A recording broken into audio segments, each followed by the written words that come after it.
You're tuned into the Fresh Ice Hockey Podcast, brought to you by Zeno Pucks.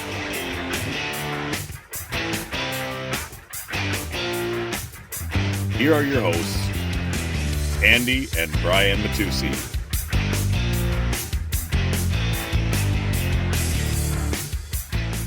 And we are back. I'm Andy Matusi alongside my brother Brian, and we dropped the ball last week as far as getting an episode out while Brian was here.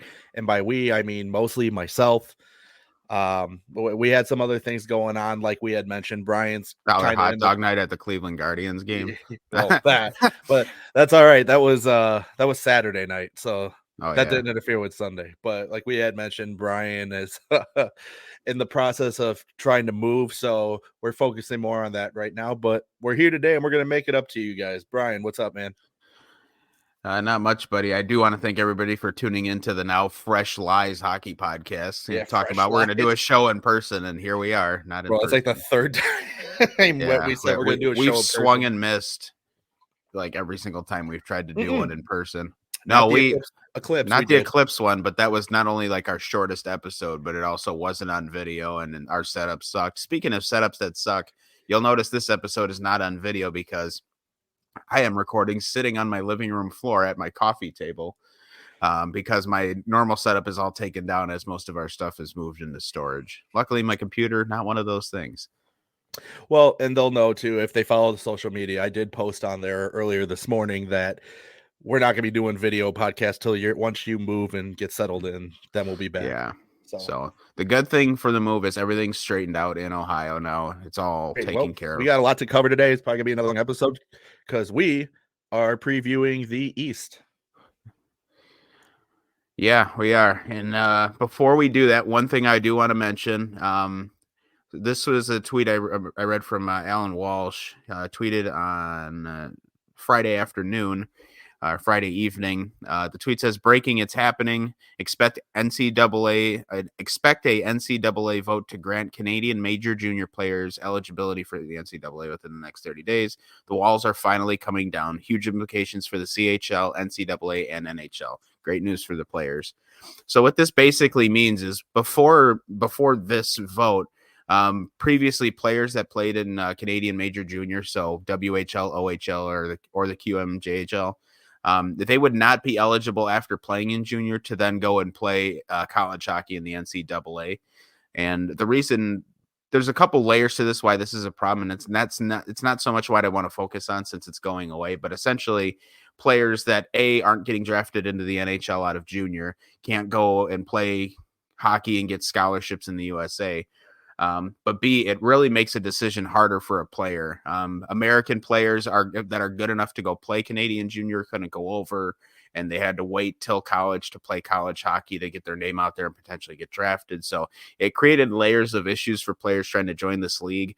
But the good news is now with NCAA players being able to be paid through NIL money, these players now don't have to make a tough choice. I mean, for Canadians, guys who are already Canadian, they can stay in Canada, they can play junior, and if they don't get drafted into the NHL, they can still come over to the States, they can play college hockey, they can get a scholarship, they can get paid, and they can still get their name out there and potentially get drafted out of college if they don't get drafted out of junior.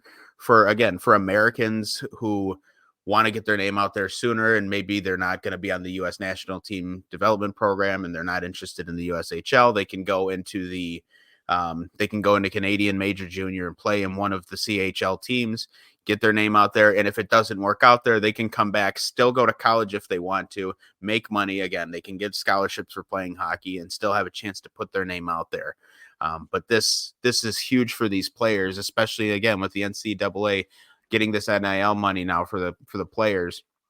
This is big because now these kids aren't forced with a super tough decision that they're really probably not ready or old enough to be making, just based on being so young. I mean, now you don't have a 15-year-old having to decide on his entire future potentially, because now his options are much more vast. He can stay at home until he's done with high school and go to the NCAA.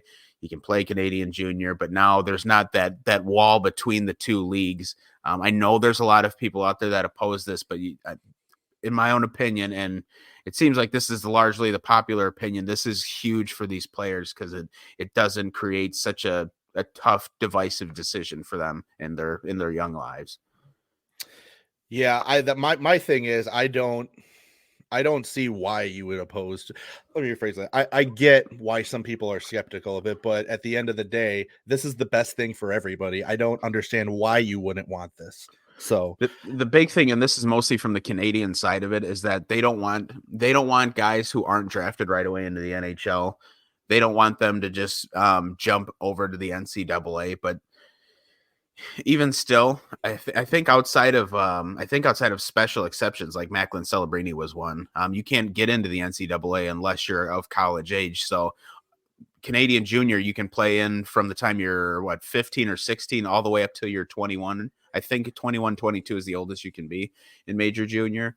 And so you may not get those overagers in the junior leagues anymore, but first of all, being eligible to go to the NCAA doesn't mean that these players have to. They can still choose to stay in junior. Yeah. But now let's say you're an 18-year-old kid, you're on your third year, it's your draft eligible year in the CHL.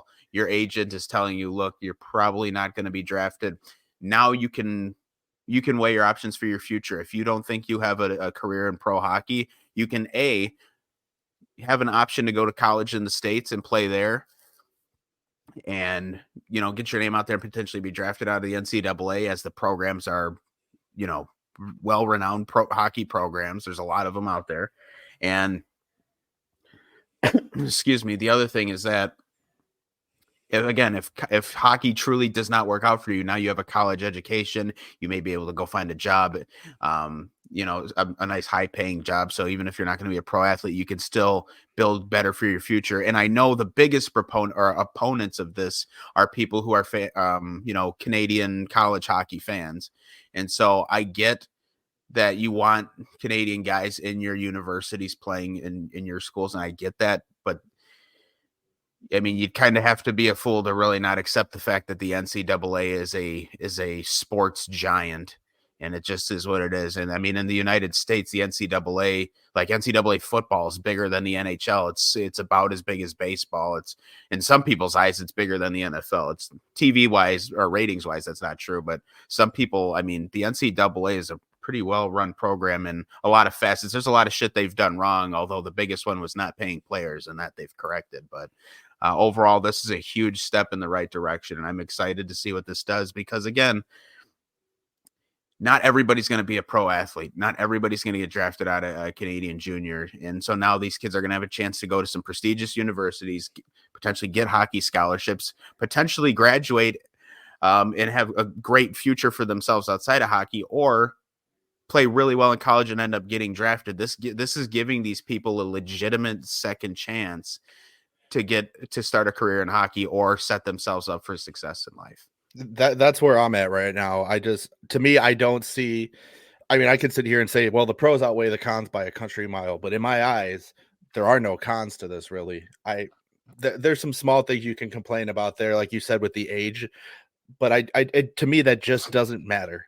I think, like you said, you're setting yourself up for the future, whether it's going to be as a professional hockey player or doing something else that you get a degree from a great education from prestigious schools. So I don't see how this ends badly for anybody.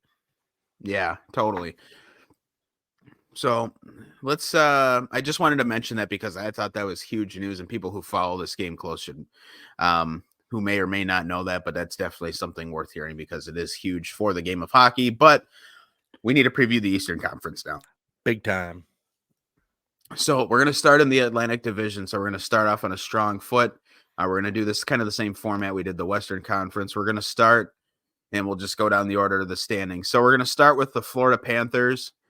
Florida Panthers had the season of a lifetime last year. They go out, they make the playoffs, have a great run that culminates in them winning the franchise's first Stanley Cup. Now going forward, you have some tough decisions to make in the offseason, but if you look at the team, two things come to mind. First of all, they're the defending Stanley Cup champions. So, roster-wise, if you're a Panthers fan and you can attest to this, is it the end of the world if this year is a slight step back after you're coming off winning the Stanley Cup? Or are you thinking, all right, let's go get another one right away? I say elements of both. Obviously, everybody whose team wins a Stanley Cup, it makes you hungry for more. All the players say you want to see them win 2 in a row. Everybody wants back to back. And regardless of that, who just doesn't want to win the Stanley Cup? But I think from a realistic perspective, I don't want to say foolish, but I don't think it's realistic right now to expect that the Panthers are going to come back this season and go back to back. I just don't see it. They're still a great team. They kept a lot of good names on the team. That core 4 is still incredible. I don't think that they're going to run it back this year. I think that they're for sure going to make the playoffs. You could argue they're going to win their division. Honestly, there's no argument. They will most likely win the division if you ask me, but we'll get to that later. I don't think they win the cup again this year. I'm all for it. Obviously, I'd love to see it, but I just don't think it happens. Now, I will say on the other side of that, I saw a lot of people who were furious that they let Tarasenko go, and I don't understand that because he was legitimately a trade deadline acquisition to make a run at that cup. That was never going to be a long-term thing. It would have been nice to keep him around, but to be mad about that is absolutely insane. And it was the same thing, people losing their minds when Brandon Montour went to Seattle. You can't hold on to everybody forever. That's unfortunately, that's part of the game, and that's any sport. You're going to lose guys from your championship teams. You can't pay everybody. It's just the way it goes. Although you could argue that losing Montour was a pretty that's a pretty hard one. I shouldn't say a pretty hard one to recover from, but it's much more difficult to recover from the loss of him compared to Tarasenko. The other thing I want to clarify is that I by no means meant that you wouldn't want the Panthers to win the cup this year, but if the season ends and they're not holding the cup this year, you're not going to be like, damn it. You're going to be like, well, you know what? They went to 2 finals in a row and won a cup at least. At least they got to enjoy that. But yeah, you want your team to win it every year. Of course you do. Right. But if they go out and they lose round 1, you're going to be like, okay, what the fuck is that? Right. But if they go out and they get to the conference final or they make the Stanley Cup final again and they don't win, it's like, you know what? They've played a shit ton of games. It's like when Tampa Bay went to the 2 in a row and then lost the third one to Colorado. It happens. Eventually you have to lose. And so, you don't want to hang your head too hard on that, but I think you're right. I think the biggest question for the Panthers is how they bounce back this year, though, given some of the names they lost. I did like the fit of Vladimir Tarasenko on this team. And I think Brandon Montour, who probably had a better playoff run a couple of years ago when they were in the finals against Vegas compared to this past season, but that's still a big name to let go, especially now the way it affects the Panthers' depth, because really, after Ekblad and Forsling, you look at the team. Kulikov's 33. He signed for 4 more seasons, including this one. Nico Mikkola's still there. A couple more years after, or including this one. And then after that, it kind of gets iffy. They get Adam Boquist on a 1-year deal. They had Nate Schmidt on a 1-year deal. Both pretty good. Schmidt's a good veteran defenseman. Some Stanley Cup. He was no, he didn't win the Stanley Cup with Washington. That's right. That was because he was drafted by Vegas, wasn't he? Yep.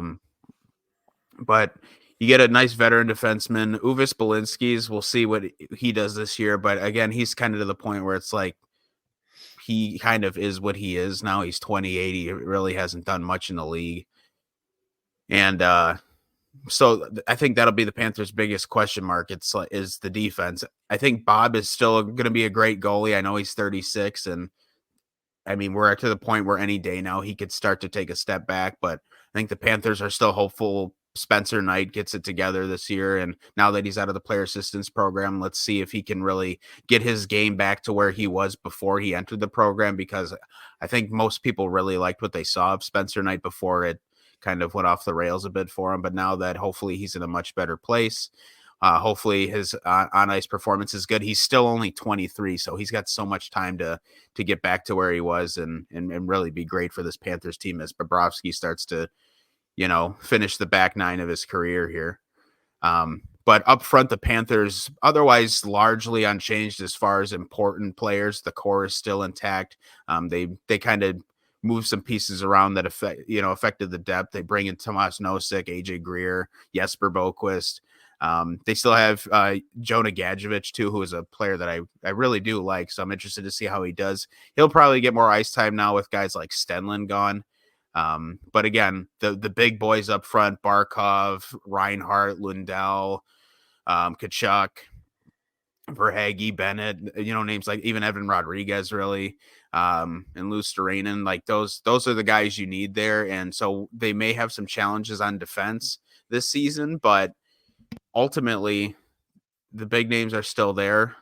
They're not in LTIR space, which is good. Or they're not using LTIR, which is good because they can accrue cap space for the deadline. So if they have a great regular season this year, they can really go out at the deadline and acquire a defenseman if they really think they're going to need it to bolster their defensive core. And I think they will. I mean, I don't think Bill Zito's not an idiot. I mean, I'm sure he looks at this roster and sees, okay, we need to ice a better defensive group. But I think starting the season with what they have isn't a bad way to go, given that they just won a Stanley Cup, but just given the fact that they're right up against the cap ceiling right now. They only have about $1 million in cap space. I think they'll be one of the teams you're looking at trade deadline time. Like, what are they going to use with some of the extra money they accrue before then? I lost Andrew's audio.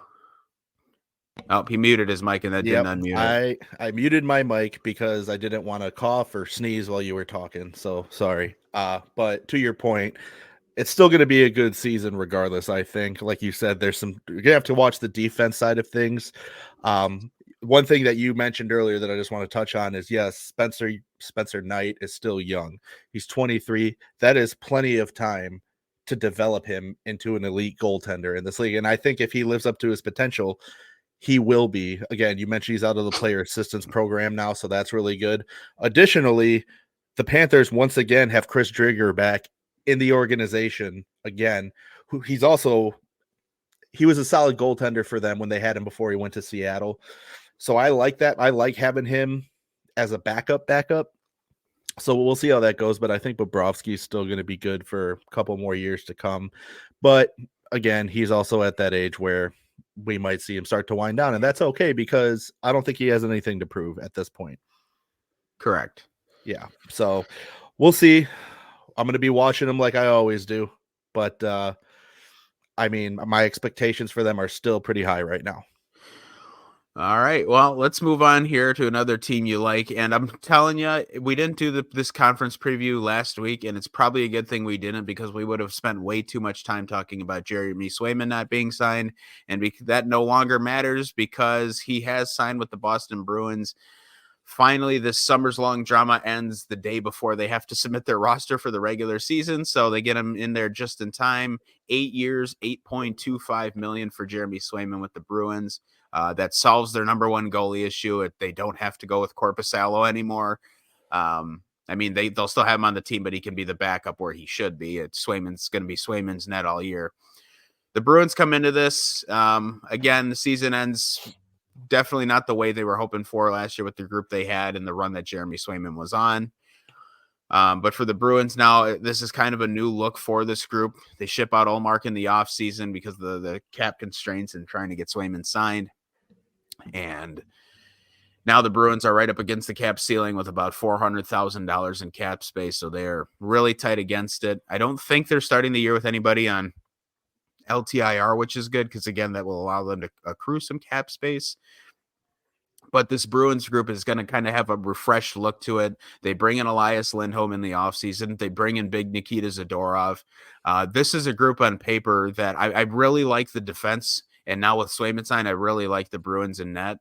My biggest question marks for the Bruins as they were going into last postseason were still the forward depth. I mean, behind 4 or 5 guys here, Pasternak, Lindholm, Marchand, Coyle, Zaka, I still question if this group is good enough to be effective in the playoffs. I know they're still looking for a lot of the younger players like Johnny Beecher and Matthew Patra had a really great first year in the league last year. I really liked his game, and I think they want a lot on a depth role from Justin Brazeau as well. But That's my biggest question mark for the Bruins. Andrew, they're your favorite team. How do you feel about the Bruins going into this year, especially now with Swayman's drama done? Almost exactly how you described everything is exactly how I feel. The first thing, I don't want to stay on it too much because we could spend the whole episode talking about the Swayman deal. I'm over the moon. The fact that he's signed now, it's a weight off of every Bruins fan's chest because it was starting to get to the point where the fans were like, look, just sign him or don't. Stop jerking us around. And it's from Swayman's standpoint and the fan standpoint, it was take the money or walk because we were tired of getting dragged through it. But I'm over the moon that they signed him. We can all breathe now. They have a good goalie. Again, the defense looks really good. I'm very happy about that. But as you mentioned, we still have some holes as far as forward depth goes. And not to say that the offense or the offensive side of the team sucks, because that's not the case, but there's definitely some things that need to be taken care of. And you mentioned Patra having an excellent first season in the league last year. They're going to be relying heavily on him to stay consistent with that because they're going to need it offensively. If you give me 1 second, I'm looking up a stat on my phone but my phone is being slow. So just bear with me for 1 second. Well, while you're doing that too, we both mentioned the defense here, and this group I really like. I mean, they have the big four there. They have McAvoy, they have Hampus Lindholm on the back end, and then they bring in Zadorov and they have Carlo. But they have Andrew Peak there too, which I think he'll be.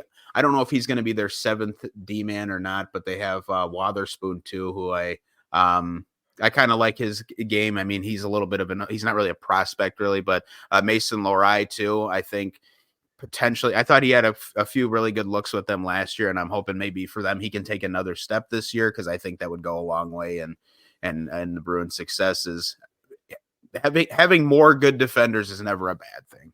Correct. And one person that we haven't mentioned, my phone's not loading this thing. I wanted it to load, so screw it. Yeah, your internet sucks. That's why. No argument here. But one thing that I do want to mention is kind of I don't want to call him a silent killer, but kind of underrated as far as the Bruins go is Morgan Geekie, man. Morgan Geekie played great for them last season, and I'm expecting the same out of him this year. He almost is like the silent killer because he's not a household name, but he's a great hockey player, man. And I love having him. He's a great center. I think he's perfect for the Bruins. I think he's a good fit. And so I just don't want him to go. I don't want him to fly under the radar. I want people to appreciate the fact that we have him. The guy plays with a ton of heart every game. He produces. His teammates love him. I think he's a great asset to this team, especially as far as forward depth goes. So I don't want him to go unnoticed. Yeah, that's fair. So as far as the team as a whole, I don't want to bash them. They're my favorite team. I love the Boston Bruins so much. I just don't see a Stanley Cup coming in the next couple of years, though. Unfortunately, I just don't. I don't think this is the team that does. I think they're still going to be a force to be reckoned with a little bit. Are they going to make the playoffs? No question. But is this a team I see winning a Stanley Cup in the next 2-3 years? No. Yeah, I think as I mentioned when we opened this segment, was the forward depth is really something that I don't feel they addressed well. Now, bringing in Elias Lindholm is a huge help. It takes a lot of the burden off of Pavel Zacha and Charlie Coyle, and it prevents them from having to go up against centers that they probably have no business facing off against. I mean, let's be honest. I mean, if you were watching a Bruins game and Pavel Zacha's lining up against Sidney Crosby, you're like, is this really what we're doing? Or if he's going out there and he's lining up against, Connor McDavid, and you're like, is this really the guy? This is our guy. So I think bringing in a guy like Lindholm who can play both ends of special teams, you can say he's a number one center like this. I think this is a good fit for them, and it'll certainly help. But again, they're just a little shallow below their top six, and you saw with the Florida Panthers last year. Your bottom six is what helps you win games in the playoffs when everybody's top two lines are extremely good. Your depth is what will help you win as well. Absolutely, and here's another thing that pisses me off, and it's not something I see all the time, but it's something I've seen a few times here and there, especially over this offseason, is people saying this Bruins team sucks now I have no faith in this team moving forward, just things like that. And it pisses me off. And here's the thing. We've been spoiled as Bruins fans for the last, I'm just going to say for the last 15 years, between Bergeron, Marchand, Pasta, Krejci, all those guys. We were spoiled with that Boston Bruins team. So to sit here and compare this team to that team is almost unfair because that was an absolutely elite Boston Bruins team. But you have to understand, you can't just be fucking amazing until the end of time. That's not how it works. I'm sorry, guys retire. You have to develop players. That's just the way it goes. Everybody has a turn to be, I don't want to say shitty because I don't think the Bruins are shitty by any stretch, but you can't keep sitting there living in the past. You can't be a Chicago Bears fan. Stop living in the past, focus on the future, and hope for the best. All right, I dig it. Let's move on here. Toronto Maple Leafs, next team on this list. Classic Leaf fashion last year. They go out and lose round 1 to the Bruins. Look, for the Leafs, it's been the same story, largely the same story the last 10 years. They're over the cap ceiling right now. They're $1 million over the cap. This is a team that I think everybody knows by now. It's a good regular season team. They have some of the best offensive talents in the league. The defense has always been kind of so-so. And last year, they actually got surprisingly good goaltending from Joseph Woll. But unfortunately for them, he gets injured right before the big Game 7 against the Bruins. And they get bounced in round 1. So for the Leafs, we talked about at the end of last season for them, how, this is the year you blow up the core for. This is the year you do it because it clearly doesn't work. The Leafs said, no, we're not going to do that. So everybody's coming back. Yeah. So no one goes anywhere this offseason. They strip John Tavares of the captaincy and give it to Austin Matthews. And, well, they didn't really strip him of it. It was kind of like a passing of the torch, but call it what you will. The new captain of the Leafs is Austin Matthews. John Tavares entering the final year of his contract, making $11 million per year. There's talks in Toronto that he wants to stay there, but I would assume that would be at probably half of what he's making now. He'll be 35 at the end of this year. Mitch Marner still needs to be re-signed. He's already making about $11 million. He's going to be due for a raise it seems like they want to go the direction of keeping him, which is fine. If you believe you can do it with that group, then you got to do what you got to do. For the Leafs, the one thing they have going is they have a lot of good young prospects, and so that's created good competition for them within their training camp, guys trying to make the roster, and I think that's a good way to get the best out of all of your players. But the big question marks that loom for the Leafs still are, first of all, is Joseph Woll going to continue to progress as a young goalie? And he's 26 now, but is he going to really become a bona fide number 1 goalie? And is that defensive core going to be able to help him in the playoffs? Which my thought is no. I mean, you have Morgan Riley there already, who is a great defender, but him and Jake McCabe, I should say. Jake McCabe is a great defender too. But outside of that, you have Chris Tanev, who's 34. They signed him to a 4-year deal, which I thought was a terrible contract. They bring in Oliver Ekman-Larsson, who, after having a great revival of his career last year in Florida, I thought he was done after his year in Vancouver, but he has a great run last year with Florida when they won their Stanley Cup. They have him there. They have Timothy Liljegren, who half the fan base seems to hate and half seem to love. They signed Yanni Hakanpää to a 1-year deal as well. And then they have Simone Benoit and Connor Timmins too, who are younger guys. There's really nothing that jumps out at me with the Leafs. And just looking at this roster from an outsider's perspective, and maybe fans of the team think differently, but I don't think the Leafs did anything to truly better themselves this offseason. I mean, again, they're $1 million over the cap. They want to sign Pacioretty from his PTO, but because they're over the cap, that will require them trading somebody out. Who that is, I don't know, because I'm not in charge of them. But ultimately, this team really hasn't done much to get better. I really think we're going to look at them again. I think they're going to have a fantastic regular season, and I think they're going to go in round 1 of the playoffs because they just refuse to address their defensive issues.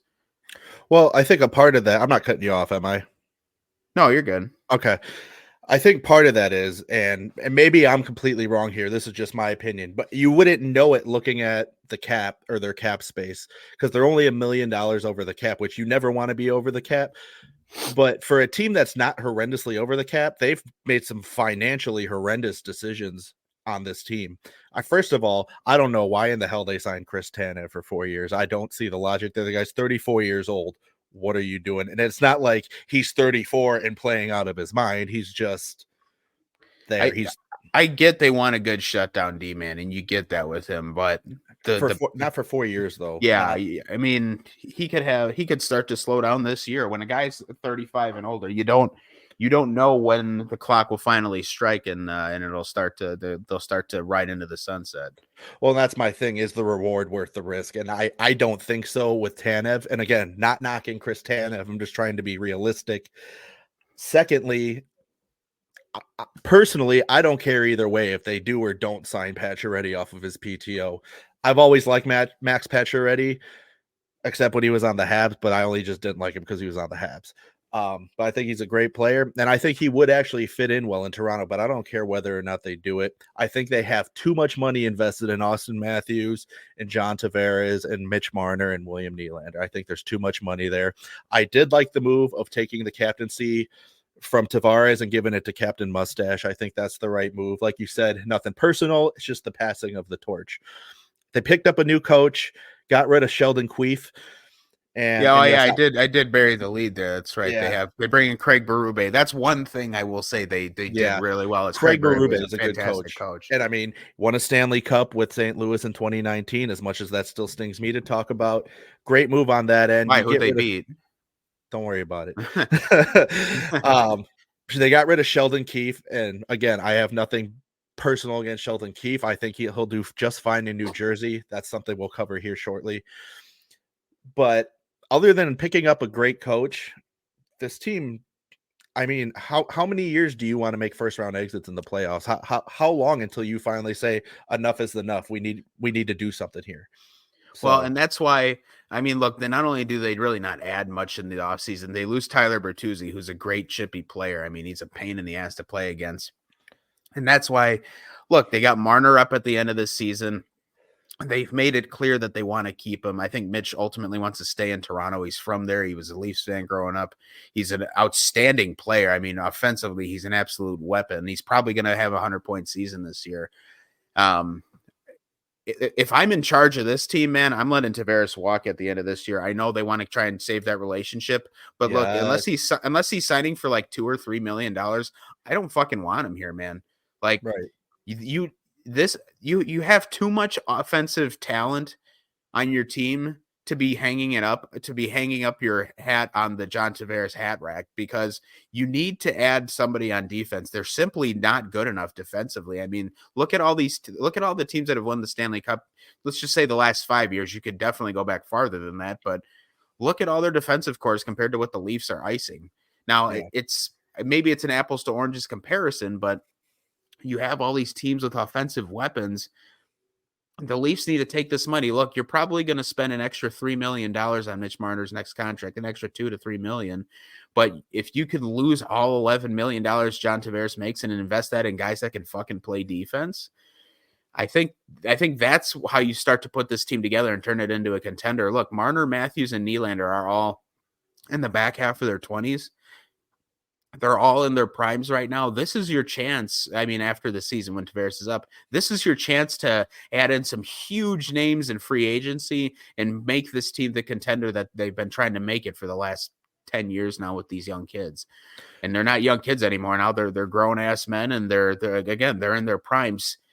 I know that they want to do right by John, and I'm sure maybe he wants to stay. But like I said, unless he's signing a dirt cheap deal, you got to fucking let him walk.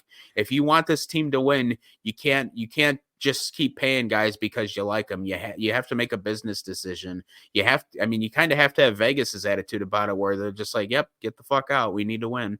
I mean, they brought in Jack Eichel, and he's making a ton of money, and they have, they have to make tough decisions. Marc-Andre Fleury was beloved in Vegas, and they kicked his ass right out the door. And you know what? It sucks. And I'm sure Flower would have loved to stay there. And I bet you if you ask him, he probably still wishes he was playing there. But they won a Stanley Cup. It's hard to argue with results. And for the Leafs, I think ultimately I'm just so tired of talking about this pathetic team and the way they handle business. It's so stupid. And I don't know how the fans of this team don't kill the management and ownership, because it's the same fucking garbage every year. And they're going to have an opportunity at the end of this year to make a huge change. And if they don't bring in guys that can play defense and they sign Tavares to like a $6 million cap hit, I don't know how the fuck you watch this team. It's just stupid. It's the same shit over and over. My whole thing is, aside from them having arguably the most loyal fan base in the NHL, I look how loyal guys like Marner and Austin Matthews are to this team. With them and the fans, how many years in a row are you just going to turn around and kick these guys in the dick with first round exits? Okay, so they beat Tampa two seasons ago in the first round, yippee, and then went and got a gentleman's sweep against the Panthers. How many times are you just going to keep letting all these guys down? If I'm the front office, I'm saying, all right, Tavares is up at the end of the year. I'm not even entertaining the idea of re-signing him. We let him walk. We have bigger fish to fry here. Let him go. Yep. Nothing against Tavares. He's just not he is not the glue of that organization right now. And that's okay. There's nothing wrong with that, but it's time to let him walk. But your focus, like you said, your focus needs to be, okay, how's Joseph Woll going to develop? I personally think he'll be okay. I like how he looked in the playoffs last year, even against Boston. The Leafs, they still drug that series out to 7 games. I think they have a bright future if they play their cards right and manage their money responsibly. They just don't do that now. So, man, my heart rate's starting to tick up because I'm starting to get mad. Well, it's because it's exhausting. It's the same fucking speech every year. The team is laughably pathetic in the playoffs. They can't fucking play defense because they have 2 good defenders. They got all this scoring talent. They do jack shit with it, and the goalies are never good enough. Well, now You've probably solved your goaltending issue. You have these great forwards. You have one guy that makes too much fucking money. Let him walk. Get some guys that play defense so we have something to talk about other than them being consistently miserable in the first round of the playoffs. It's so dumb. This is the most valuable franchise in this league. It's got the biggest fan base in the league. I mean, truthfully, this is like the mid-2010s Yankees. Biggest franchise, biggest fan base, biggest wallet.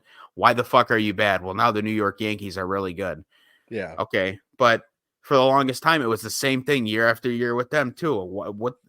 Just in a different format. Why are we spending all this money for no results? Well, now they're getting the results. Well, we're not seeing that with the Leafs. They're just tossing money away on first round exits every year. So hopefully this year is probably going to be another first round exit year, but hopefully they right the ship in the offseason. And I don't mean to write them off before they've played one game, but I mean, come on, look at that defense score. You're going to tell me that's going to do jack fucking shit in the playoffs? Come on.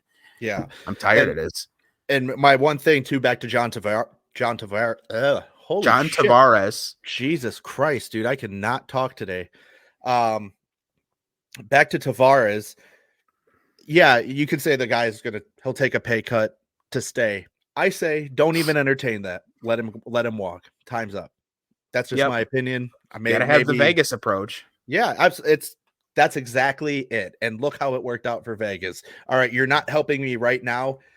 Go. Bye. See you later. Yeah, exactly. So, well, literally, like, right, if you're not helping right at this exact second, go. And I mean, Vegas trading first round picks away, trading guys they drafted in the first round away. Like, they're like, if you can't help us win today, you're gone. And I get the Leafs can't necessarily do that with these contracts because of all the no movement, no trade clauses.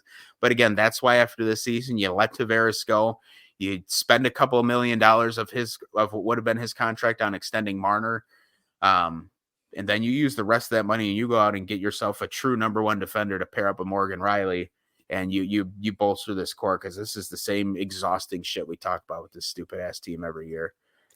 I agree. Now, I don't want to continue to beat this dead horse, so I say we should probably move on. Let's move on. Yes, I've actually had my tab pulled up on the Tampa Bay Lightning for 5 minutes. All right, next up is the Tampa Bay Lightning. Probably not the way they wanted their final year of Steven Stamkos to end. They go out and they get trounced by the Florida Panthers in round 1, and a series that was never really close. No. So unfortunately for the Lightning, they go in the offseason, they lose Steven Stamkos. They undercut him big time on a contract offer. He declines, signs with the Nashville Predators. The good news for Tampa Bay, they bring in Jake Gensel to replace him, who not a direct replacement by any means, but will be a good player. He'll slot right in on their power play. He'll just being a left-handed shooter. He'll probably be on the opposite wall of where Stamkos would have been. But again, he'll probably have a chance to play with Point and with Kucherov, and I think they'll be just fine. They still have Cirelli and Hagel, and they bring in Cam Atkinson and Zemgus Girgensons, which would be some good depth players to have. I didn't know Cam Atkinson was 35. That's sad. Just means we're getting old. Right. Yeah, it does. They lose Sergachev as well on the back end, which that one's going to be another one they'll probably feel. But Sergachev, of course, ends up going to Utah. They still have Victor Hedman, who is now their team's captain. They still have Ryan McDonough, who is 35, but still, I mean, last year was still a great defender. And so, they have Hedman, they have McDonough now. They have Chernak, who I think is a really great defender, really underrated defender. And I'm looking to see if they'll get another step out of Perbix this year as well. I thought he played pretty well for them last year. And so some of their success on defense will largely do with how well he does, because, again, we saw with Dallas in the playoffs last year, you can't just ride your best three defenders to victory. So they're going to need some performance out of their back end, but we'll see how it goes. I don't see anybody on LTIR for them right now, which is good news, because, again, as we talked about with the Panthers, if you can go out and accrue some cap space for the deadline, you can maybe add in another defender at the deadline if the team's having a great year. Up front, though, like I said, other than Stamkos, they're largely going to be the same. Again, they bring in Gensel on a huge cap hit, and so I don't think their power play will suffer too much there. I think they'll maybe drop a few percentage points, but nothing catastrophic. In goal, of course, they still have Andrei Vasilevsky, who's still one of the best goalies in the world. So I think Tampa's going to have some growing pains without Stamkos, a change in leadership, a change in your forward depth, so to speak.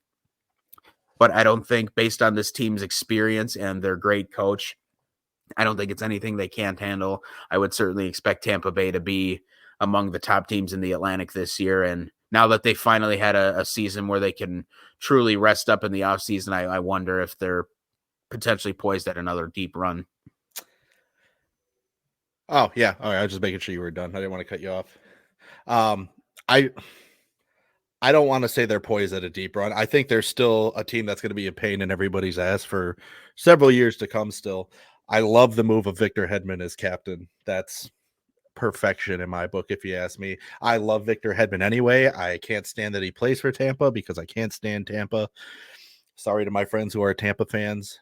That being said, again, this is another team where, are they going to be good consistently for a while still? Absolutely. Do I see them winning another cup in the next couple of years? No, I don't. I think there's other issues that need to be addressed.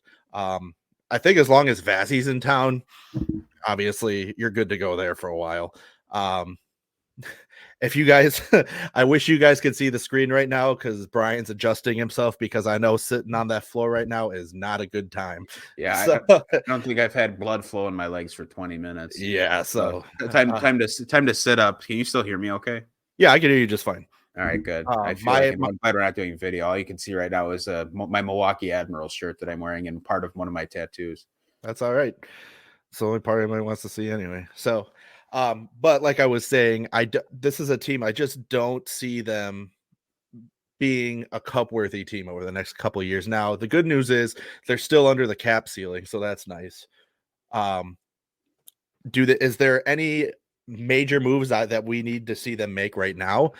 Personally, I don't think so. I say wait about a month into the season and see where the team is, and then go from there. I think right now they're okay. Like you said, there's nobody on LTIR. I don't see any reasons to make any crazy drastic moves right now. Yep. All right. So we'll keep it short and sweet with Tampa Bay. I mean, again, it helps that they've been one of the most consistently good teams in the league. And again, I know they lose Stamkos, but largely they're unchanged. And I think that bodes well for their regular season performance and potentially their playoff performance. So let's move on to Detroit, who last year, I think by I would say by most people's opinions, had a year much better than what they were expecting. They just missed the playoffs on the last night of the season or the second to last night of the season.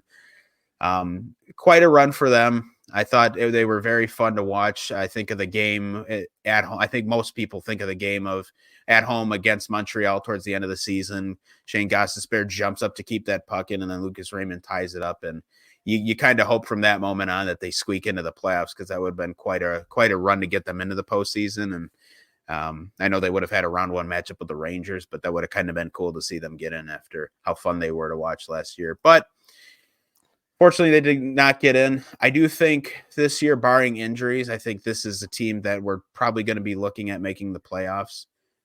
My biggest question for the Red Wings is in net. Their goalie situation right now is Ville Husso, Cam Talbot, and Alex Lyon. None of those names really jump off the page at you, except for Cam Talbot because he's 1,000 years old. But yeah, I think they're expecting more and more of their younger players. I mean, I think Larkin and DeBrincat and Patrick Kane and Vladimir Tarasenko and JT Comfort. I think you know what you're getting from guys like that. But I'm obviously they're expecting Lucas Raymond to take a huge step. They sign him to an extension. They sign Moritz Seider to an extension. I know they're expecting a huge jump from Seider to continue to get better and better every year. He's already a great young defender. Seider's the future of that team. So is Raymond. I mean, those two guys right there. They're two outstanding players. The Red Wings D-core does leave a little bit to be desired, but none of these players I look at, other than like Justin Hall, I really don't look at any of these guys and think, God, that's a bad player. I think this is a very serviceable D-core. And again, with a young star like Moritz Seider, I mean, the sky's the limit. And so for the Red Wings, again, I want to reiterate, I think the goaltending is the biggest question for them. And they have a guy in the minors right now, Sebastian Kosa, and I know they're really banking on him having a bright future, but goalies take time to develop. Every goalie is so drastically different from the other. So if they can get big development out of him this season down in Grand Rapids, I think that bodes well for the team's long-term future. But right now I would expect this team to take another step this year. And if they can add a piece or two at the deadline, if they're having a good season, you never know what can happen. But for me, if I'm a Red Wings fan, my hope and expectation is that this team finds its way into the playoffs this year. I agree with you 100%. And I've always had, just as a hockey fan, a soft spot for the Red Wings. I know I'm a huge Bruins fan, but for me, when someone says hockey, the National Hockey League, the first image that comes to mind is the Detroit Red Wings logo. And I think you could show anybody on the street the Detroit Red Wings logo, even if they don't watch hockey, and they could tell you what it is. That they're just an iconic organization. And now, are they going to be a cup contender this year? Barring a miracle, no. But I 100% believe that this is the year the playoff drought ends.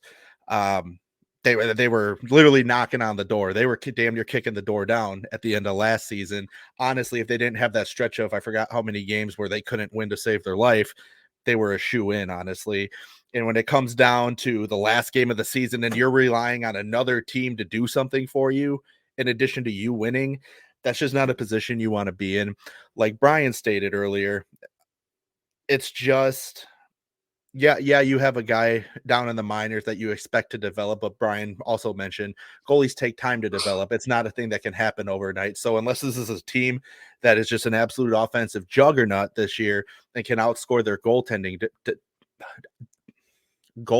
deficit, Jesus, I don't foresee them being an absolute unit, but this is a team that has a very bright future. And I think Lucas Raymond and Moritz Seider are the silver lining of this organization. That and Steve Yzerman, obviously. Never question Steve Yzerman. Yeah, the Yzer plan, it's kind of been a slow burn right now, but it seems like they're really kind of rounding the final turn here and hopefully starting to build something good. And again, they have maybe some expensive contracts. Like, I'm not overly thrilled about them spending $5.5 million on Andrew Kopp, but no, there are worse things in life. There are teams with much worse cap situations, and so I think this is a year you got to really take a stab at trying to get back into the playoffs, because not only do you want the playoff drought to end, but you want you want these young stars. Part of their development is getting them playoff experience. And so you need to be getting into now. The Leafs have shown that playoff experience for young guys doesn't necessarily do you any good long term. It's not a guarantee, but not being in the playoffs is even more detrimental than a bunch of first round exits. So I think it's important for the Wings to get in the playoffs this year. I think the fans know that. I think the team management knows that.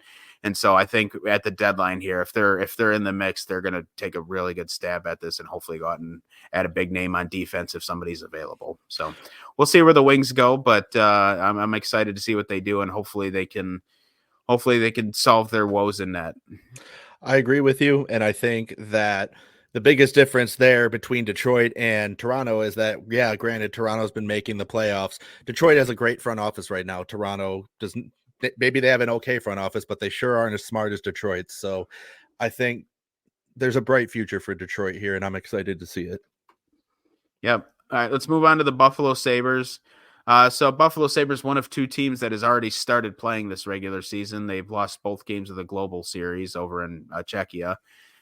We're going to pretend that hasn't happened, and we're going to talk about them as if they haven't played. Yeah. Well, I mean, obviously for this, I would say obviously for the Sabres, it's important now when they get back home, though, that they get off to a good start towards the rest of the season. Obviously, going over there and losing both games is as far from ideal as possible, but you get about a week off, they come back, and they'll give them a chance to hit the reset button and kind of take another swing here. Good news for the Sabres is, well, they got a couple of things working in their favor. They have a shitload of cap space. They have $6 million, which is perfect if you're looking for deadline acquisitions or even just in-season acquisitions in general.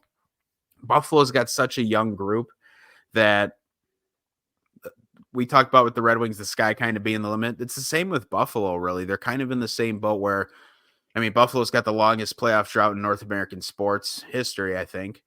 But for them, they have all these budding young stars. Tage Thompson had a rough year last year, but other than that, is showing that he's going to be a good player. Dylan Cousins is a budding young star. I think they just extended him. They sure did.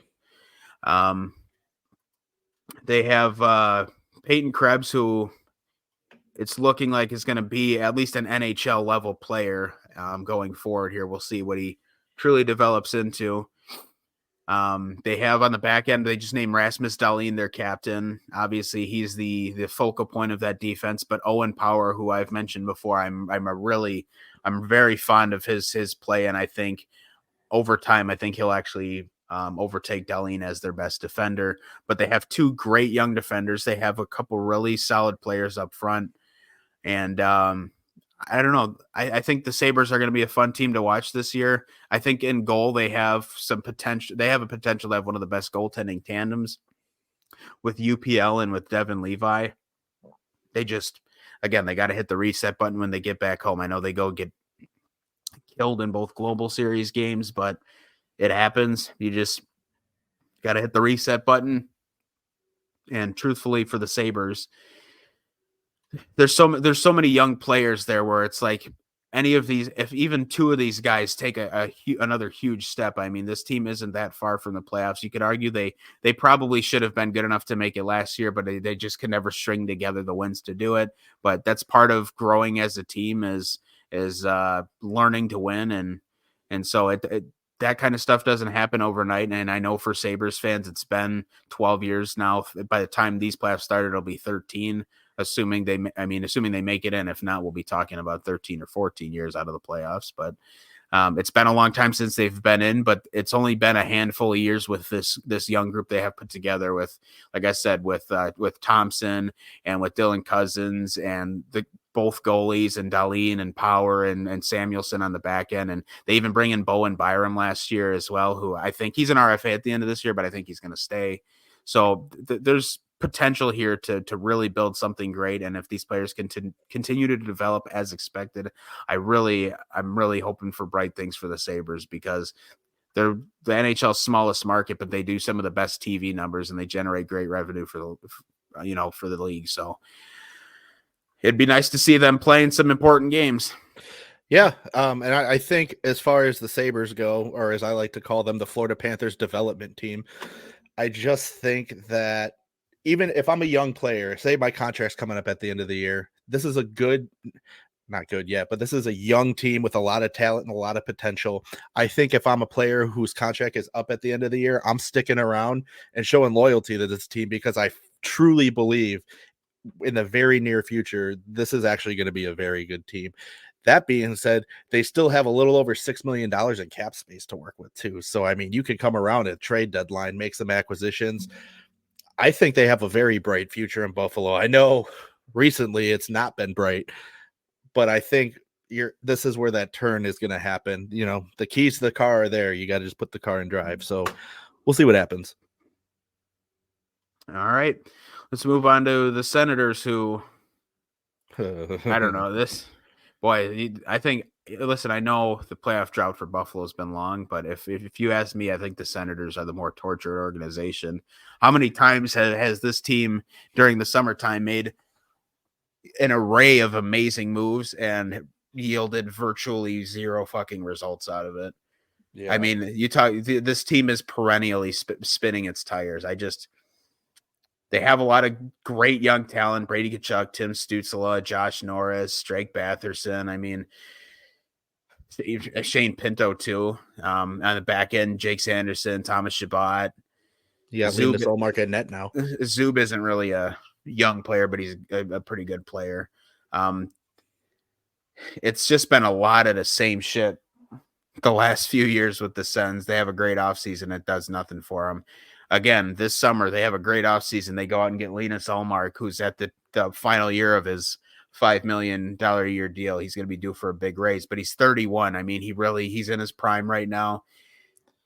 This could potentially yield some really good results for the Senators, but how many times have we said that with their previous acquisitions and it's gone virtually nowhere? So I'm interested to see how Ullmark does with the Sens. He had a great defensive core in front of him in Boston, and I mean, it helped get him a Vezina season, and he had a really good year last year even, but he's going to be in a whole new environment now. I mean, you're going from having your top defense pairing being Charlie McAvoy and Hampus Lindholm to Jake Sanderson and Thomas Chabot, who are good, but they're not Charlie McAvoy and Hampus Lindholm. Correct. And this defense core is not the Bruins defense core. No, I agree with you. And I think another big factor to Ullmark's success in Boston was the team chemistry. I think that was a huge factor, especially the relationship him and Swayman had. I think that went a long way for both of them, honestly. And I mean, that might even affect Swayman this year too. We'll see. But like you said, this is a completely different team in front of Ullmark now. And I hope he's successful, as much as I don't like Ottawa. We'll see how it plays out for him. We'll see if this was a right move or if this was just a money move. Yep. So we'll see what happens. I think the Sens, again, look, the bottom line is their best players are all still so young, much in the same way Buffalo's are. If these guys start to break out, like truly break out, I mean, I know Stützle is already insanely good. Tkachuk's already insanely good. Norris is very good.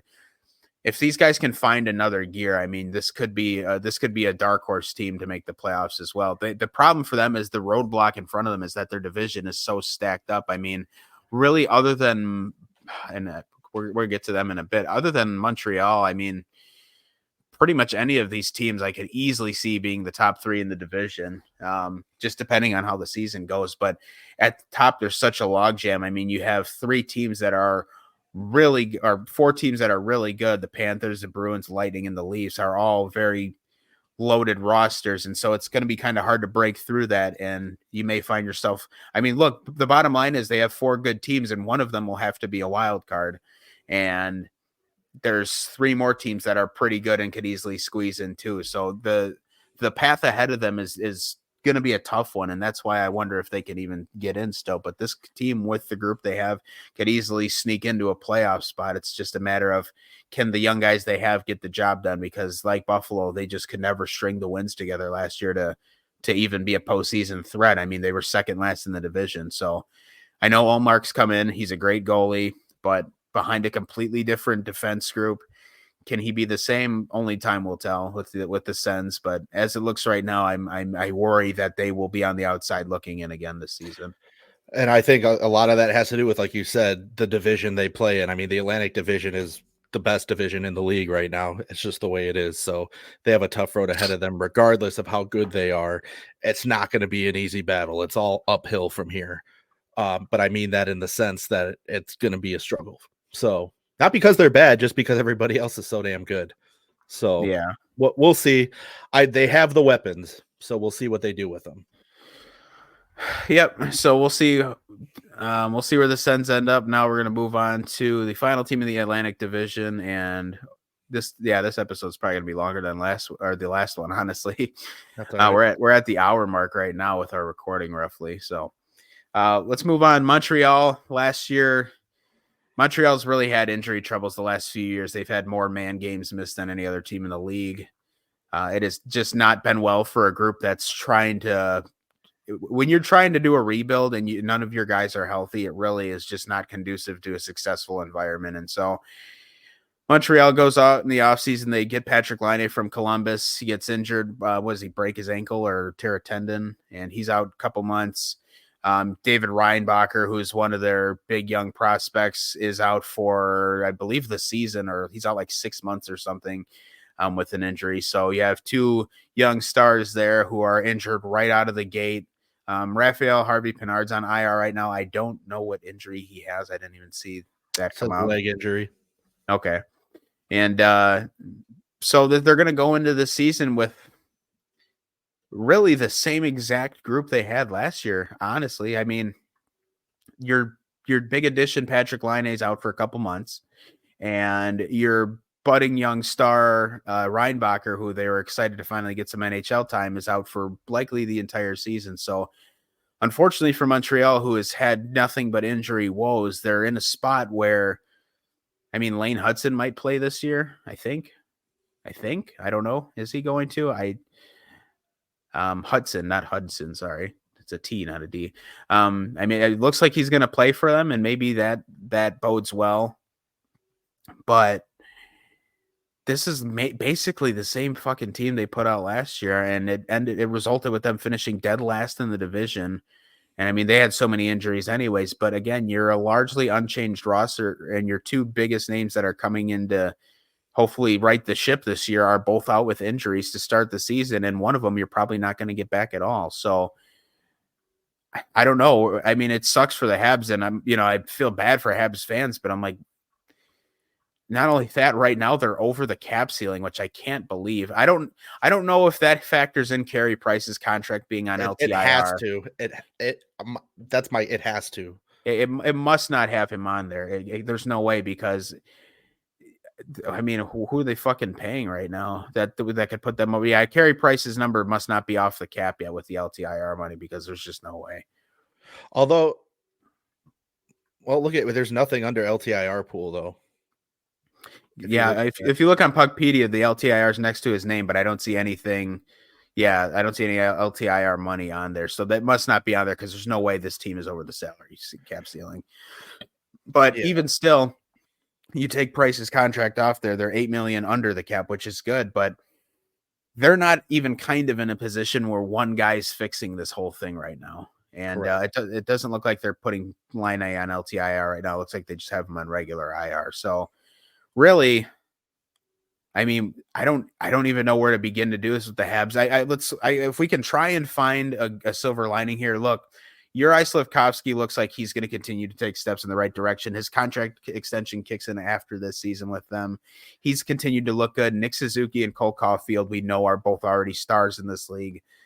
Brendan Gallagher is probably past his best years, but is still an effective NHL player. Alex Newhook, who I kind of like too, is still very young. He's 23. They're hoping we can get a full season of Kirby Dach now and see what he can do. I mean, there are bright spots here. On the back end, there's really, other than Hudson, there's really nothing to write home about here. I know Caden Gooley's deal kicks in after this year too. He's a pretty good young player, but again, the big name they were waiting for on the back end was Reinbacher, and he's done for the year more than likely. So while there are some bright spots on this team, really the only big name they're getting back, who, if he stays healthy, is going to be Kirby Dach. And other than that, I mean, they're largely unchanged. And with some of the talent they have, I know they can be a fun team to watch, but it's really hard to picture them not finishing dead last in this division again. Yeah, they are a tough look, man. It's, I mean, as much as I can't stand the Habs, it's depressing. And poor Patrick Laine, man, the guy can't catch a freaking break no matter what he does. And so I think he comes back in the middle of the season and performs to the standard of the old Patrick Laine. That could be very good for Montreal. But I don't know, man. I think you're in for another season of the same exact shit as last year. Yeah, it's just hard to see a change here, and I feel like I said, I feel bad for Habs fans. We talked about Toronto being one of the biggest fan bases. Make no mistake, Montreal is not a small fan base, man. Correct. This is a diehard, almost disturbingly obsessed fan base, mentally ill, if you will. But again, they have a really rich heritage. The fans expect a lot. I know the results haven't been there in a few decades now, but the expectations are always still sky high. And for them to just not be able to gain any traction here has got to be tough. So I feel for them. But unfortunately, the hockey gods seem to show no mercy. So we'll see where this season takes the Habs, but does not look like much progress will be made this year, and all they can hope for is that some of their young players continue to play great and at least give them something worth watching. Yeah. It's hockey season, and you're looking to work on your stick handling or maybe even your shot, but ice time just isn't an option for you right now. Luckily, our buddies over at Xenopucks have got you covered. They've developed an elite off-ice practice puck that, in addition to looking like the real thing, is the same size and weight as a regulation hockey puck to give you that authentic feel on the end of your stick. It works better than other off-ice practice pucks on almost any surface, whether you use it on hardwood, carpet, concrete, or even asphalt. Xenopucks glide like a real puck on ice. So if you're looking to improve your game without setting foot on the ice, head over to www.xenopucks.com and get yourself a puck. Check out their merch selection and be sure to follow them on Instagram at Xenopucks. All right, we're going to move on here now. We're going to talk about the New York Rangers.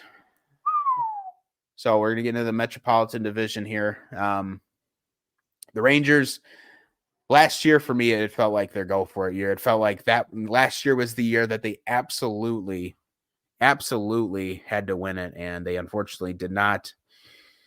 They lose the Eastern Conference Final to the eventual Stanley Cup champion Florida Panthers. By no means a bad season for the Rangers last year. Look, they win. I think they won the President's Trophy last year.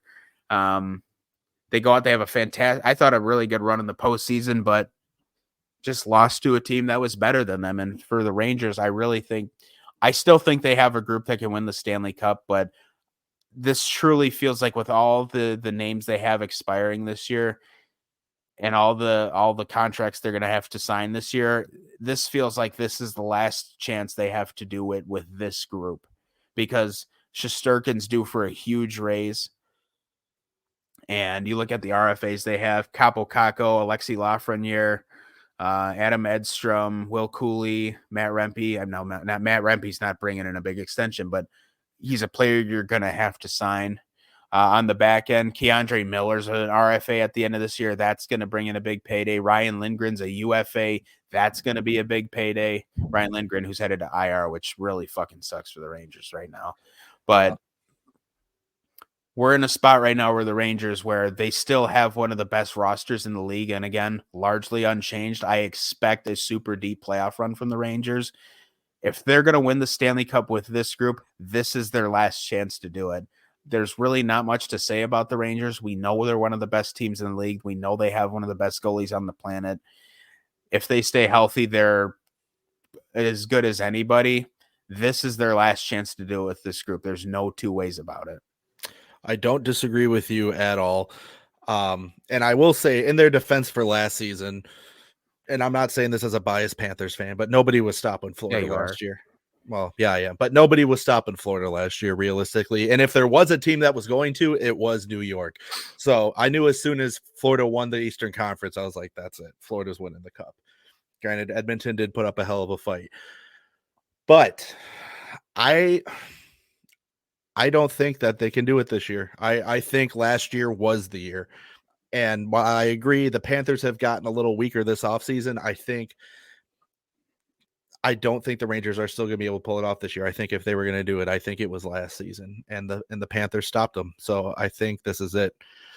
And maybe I'll be wrong. Come playoff time, I could be sitting here wearing clown shoes at the end of the season. Who knows? I was going to say, ultimately, the Rangers are really the only team who didn't really lose anybody. Yeah, so they stayed. While everybody around them got probably worse, they really kind of stood their ground. Now, I know there was drama in the offseason with Trouba and everything that happened there, and I don't want to get into that at all. But again, this group feels like they can still do it. For me, the last year was what their go for a year. This year has to be too. It really is. They have so much money that they're going to have to spend on Shesterkin and on Lindgren and Keandre Miller and Alexi Lafreniere, and they got to shit or get off the pot with Capo Caco. Either let them go or don't. But they're going to have to spend some money, and this group's going to look a little bit different next season. I have a pretty certain feeling that they're going to be largely a different group, and next year's the final year of Artemi Panarin's current contract, and so you got to decide what are you going to do with him. And so, yeah, this is it for the Rangers. We'll keep it short and sweet. This is the year they must do it. Otherwise, this group's going to be different next year. So, if for the Rangers, while they're still the same menacing team they were last year, this is the last call. I agree with you, and I will say they are going to be out for blood this year. So keep an eye on the Rangers. That's all I'm saying. And if you're a Rangers fan, buckle the hell up. All right. Carolina, probably a big letdown last year. Mm-hmm. I've said since this show's inception that I will never take Carolina seriously until they make it to the Stanley Cup final or win a cup. And this past playoff was exactly more of what I was talking about. Like, super deep roster. They looked amazing heading into the postseason, and then they just get the breaks beaten off of them in round 2 against the Rangers. They go out and kill the Islanders, which everybody with a brain was pretty much expecting them to go out and beat the Islanders with ease. They go out, they beat the Islanders, and then they just get slaughtered by the Rangers. They have a few absolutely heartbreaking, jaw-dropping losses to the Rangers. And so another season for them ends in a catastrophic failure. And now where do they go? They didn't do much to get better. No, I mean, they still, again, like the Rangers, they still have a very good roster, but we've seen now the last few years, while this roster is good, it's not good enough.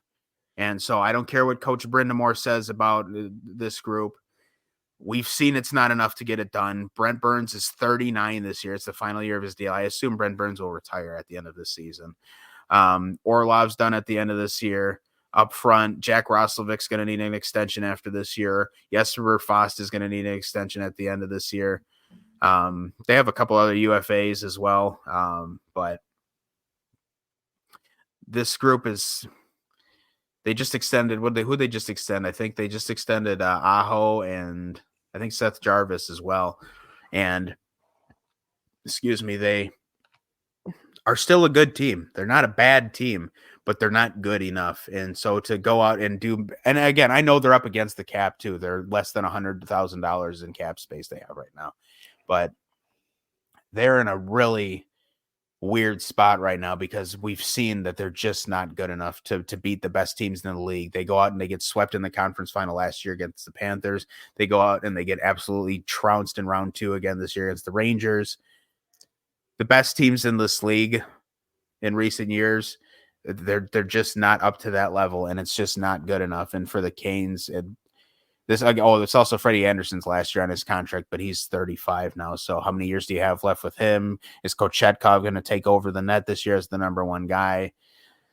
I don't know. Unless there's something I'm missing here, it's hard for me to see the Canes doing anything other than what they've done the last 5 years, which is just nothing. Well, I have my own opinion on this for what I'm about to ask you, but I just want to hear your take on it because I've seen people talk about this online, and I mean, I'll get to my opinion in a minute, but do you think it's a roster issue or do you think it's a coaching issue or management issue, I should say? I think it's a mix of roster issue and coaching issue. Coach Brind'Amour's got these guys. So here's the thing. I don't think this roster is good enough to hang with teams like the Rangers, the Panthers, and Tampa Bay. And so I commend Coach Brind'Amour for getting enough out of these guys to get them somewhat deep into the playoffs every year. But he seems so at least from an outsider's perspective, he seems so resistant to change that it seems like that's kind of what's also stonewalling them from progressing as a team and making further runs. And for Christ's sake, winning one fucking game in the conference finals. How do you make the conference finals and get swept twice with the same coach? Right. And part of that could just be dumb luck. I mean, like their series against the Panthers, were 2 of those games or 3 of those games were overtime games. And in game 4 was 4 seconds from being an overtime game. So I mean, it could have gone any way, and I get that, but ultimately they haven't done really much under Rod Brind'Amour except get somewhat far in the playoffs. I mean, the most games they've won in any playoff run with him is 8 because they've gotten bounced or by sweeps both times in the conference finals that they've made it with him. So this roster is good. It's not better than the Rangers. It's not better than the Panthers. And it's with a coach that seems largely resistant to change.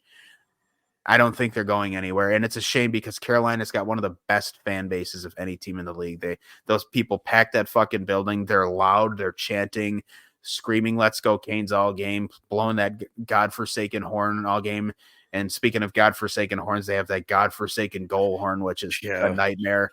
But to be fair, they brought that with them from Hartford. Yeah, that's true. That's not a Carolina original. Yeah. I will give them that. But it's a fan base that, while yes, they do have a Stanley Cup to their name, this group, it's just not enough. It's not going to be enough to get them another one, and it's too bad. And again, not only did they really not do much to get better this offseason, I mean, they bring in Sean Walker and Shane Gostisbehere, but that to me does not at all offset the loss of Brady Shea. Right. And so I know Chatfield's still good. I know Jacob Slavin's one of the best defensemen in the league. Also, I buried the lead here. They lose Brett Pesce to a divisional rival. That sucks. So for the Canes, I'm probably looking at a big step back this year. And like I said, it's too bad because they have one of the most devoted fan bases of any team in the league. But it's tough, man. With significant losses on the back end like that and an aging Freddie Anderson, I don't see them doing much. Yeah, and it sucks for Freddie Anderson, I think, too. I mean, I've always liked to see my teams beat him, but he's a phenomenal goalie, if you ask me. It sucks that he doesn't have a championship to his name, and he's 35, so it's not – the future looks bleak for him. All right.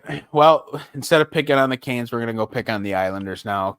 New York Islanders go out, lose round 1 last year. In all fairness, they really never stood a chance against Carolina. Unfortunately for the Islanders, they are at the cap ceiling. They are exactly $88 million in projected cap hit, which would leave them with $0 in cap space. Look, they have a great goalie, Ilya Sorokin. A lot of Islander fans were worried because Sorokin wasn't sure. Is he going to be back? Is he not going to be back? Is he still injured? Looks like he's good to go now. Him and Varlamov are a great goaltending tandem. The back end for them, Dobson, Pelech, Pulak, Mayfield, Romanov. It's a pretty good team on the back end and goalies. Up front is where the Islanders have always, for me, left a lot to be desired. Matthew Barzal is a great young player. Bo Horvat's a great player. Anders Lee, their captain, is still pretty serviceable for 34 years old. He's still pretty good. JG Pajot is all right. They bring in Anthony Duclair on a way too long contract, but make him shave off his dreadlocks, which is stupid Lou Lamoriello rules. Pierre Engvall's okay, but I don't know.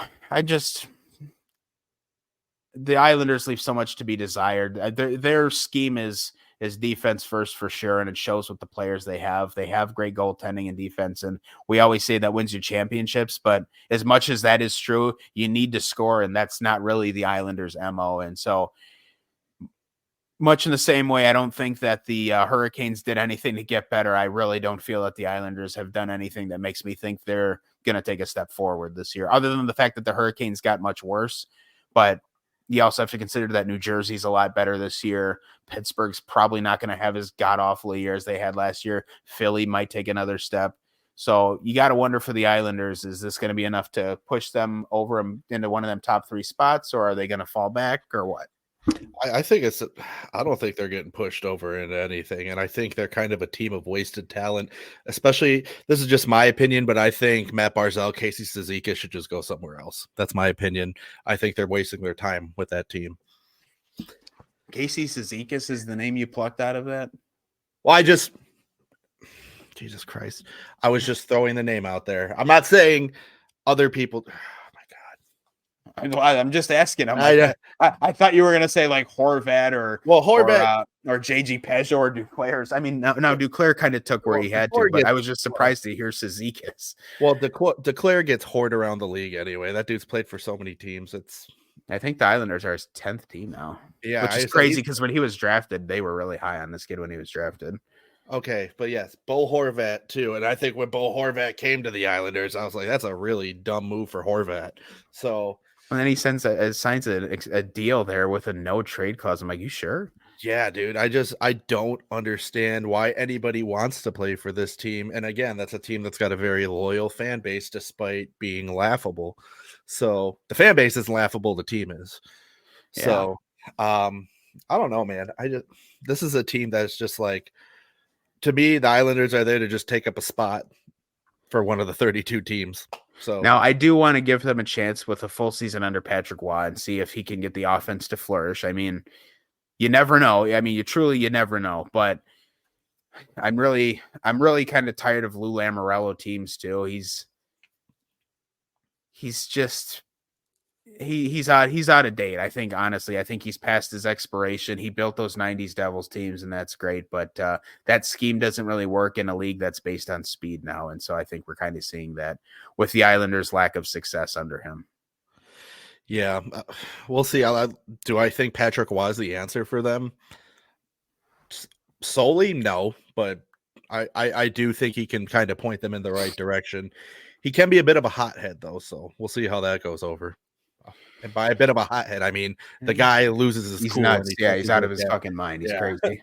All right, let's go to the Washington Capitals, who this will be a fun one to watch this year for a couple reasons. First of all, now it does not, again, like it was with the Canadians, it doesn't look like they've used Nicholas Backstrom's LTIR money for the LTIR pool to get them back closer to the cap, because right now they're $10 million over the cap. So I assume that does not factor in Nick Backstrom's 9.2 coming off the books.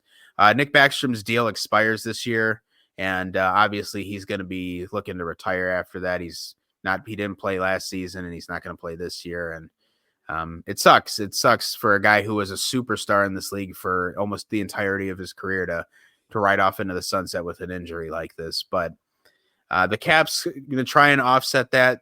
They've won their Stanley Cup with Ovi a couple of years back now. God, it was already 6 years ago. But the goal this year for the Caps needs to be getting Alex Ovechkin to break Gretzky's goals record. They snuck into the playoffs last year despite being really just a nightmare of a team, a negative goal differential. Charlie Lindgren had a good kind of finish to the season, and they bring in Logan Thompson, and they bring in Matt Roy or Matt Waugh, if you want to say it that way, either way.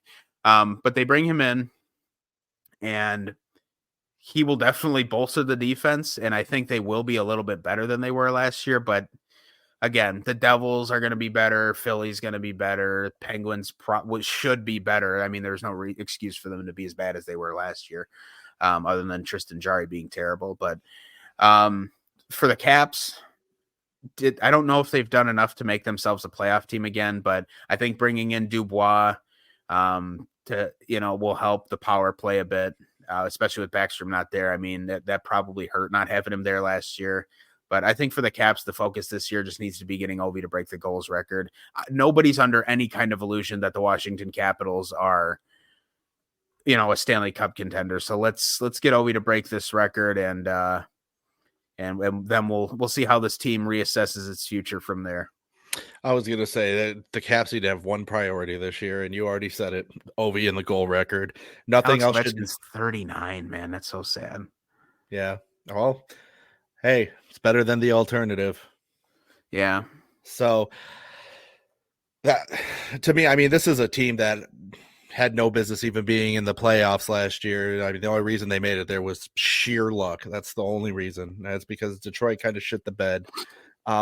I mean, that was the main reson for it. That was the main reason. Yeah. They had no business. We knew they were going to get kicked out real early on, and they did.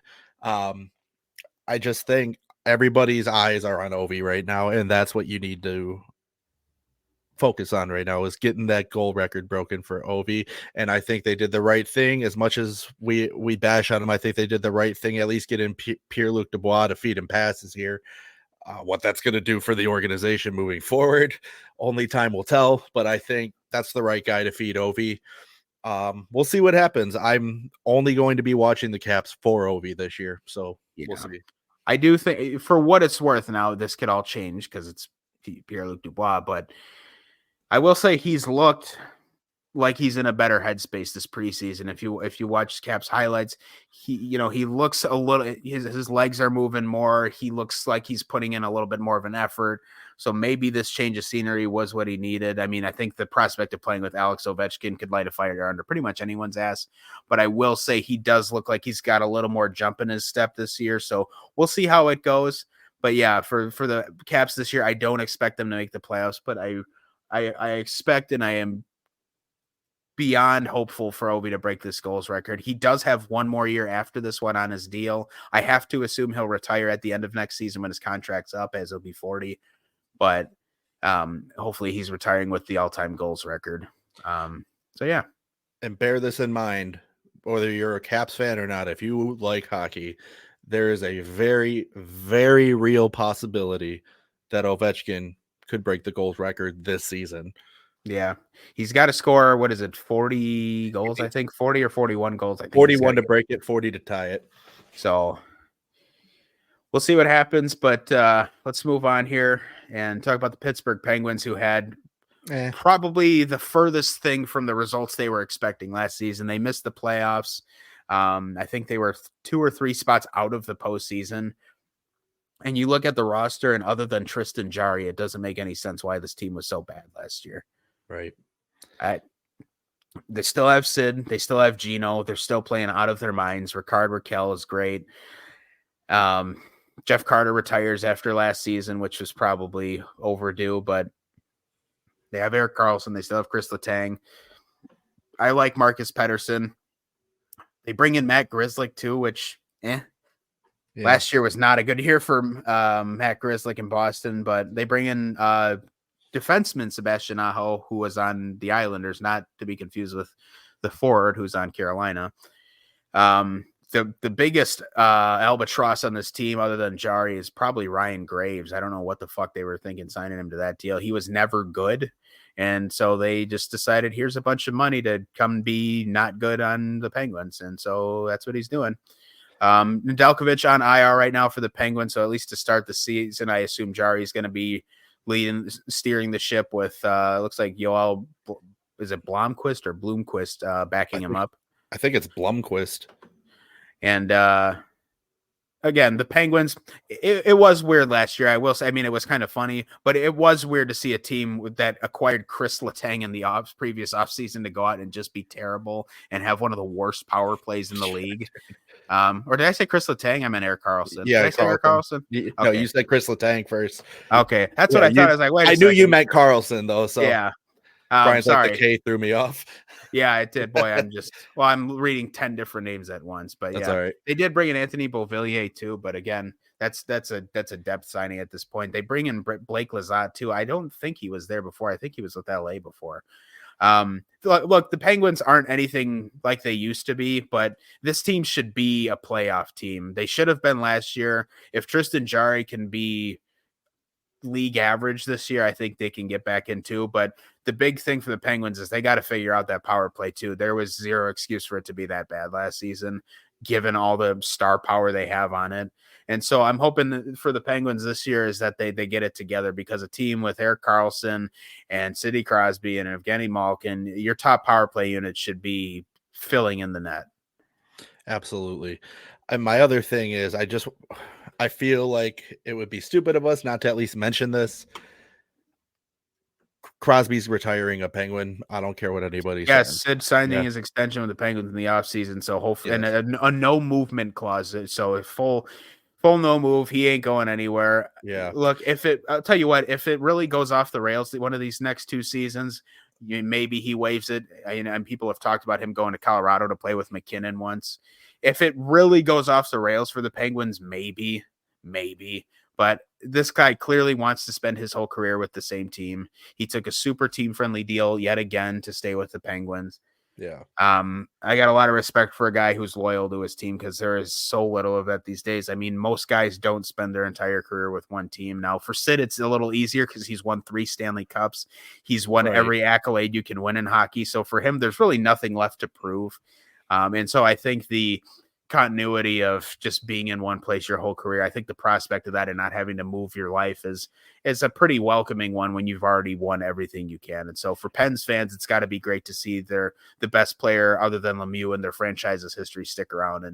And you could argue Crosby is better than Lemieux if you wanted to. I mean, Lemieux is on the hockey Mount Rushmore, but ultimately Crosby's won more Stanley Cups. He's now I know Lemieux obviously had health issues, but I mean, they're both iconic players. I don't want to try and compare one to the other, but Sid has done everything he can. And so for him to stay his whole career in Pittsburgh would be a pretty cool thing to see. I agree. And if you're one of those people who's like, he needs to be chasing cups, shut up, dude. No, he doesn't. He won 3. And like Brian said, he's got every accolade in the book. There's nothing left for this guy to prove. He is cemented as one of the greatest players to ever play the game. Let the guy be loyal to the organization. I mean, if I'm a Pittsburgh fan, obviously you don't want him to go. But as a hockey fan, I don't want him to go anywhere else. Would it be cool to see him play with McKinnon? Sure. But it's pointless. So yeah. The guy's won us 3 Stanley Cups, 2 Olympic golds, 1 World Championship gold, 1 World Cup. Yeah, he's won the MVP multiple times. He's won multiple scoring titles. You can't want anything else from a player. So I think for the Penguins as a team, you got Crosby locked back up with the group. They need to get that power play going. They need Jari to not suck. And I think they'll be back in the playoffs this year.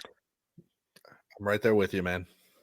All right, let's go to Philly, another team that had kind of watched their season crumble in front of their eyes last year, much the same way Detroit did.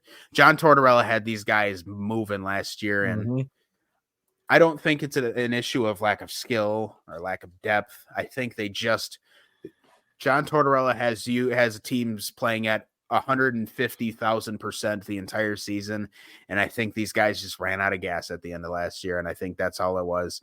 And they obviously had some issues last year with what happened with Carter Hart and his stupid choices he may or may not have made, and we're not going to talk about that. But ultimately, for the Flyers going into this year now, the big question for them is, can the goalies get it done? They have Fedotov on their books and Samuel Ersson. I assume Ersson's the guy that they're going to want to kind of take the reins here. But Fedotov, again, is another guy who's entering his physical prime here. Do you want to try and get him some looks to see if he can be anything with this team long term? Because it's going to kind of take some teamwork to make the goaltending work this season. It's just going to be tough for them. Well, here's my thing. I think, first of all, the biggest thing this team has going for it right now is John Tortorella is the coach. That is largely the best thing that this team has going for them. My question for you specifically is, what do you add to this team? They're $2.1 million under the cap.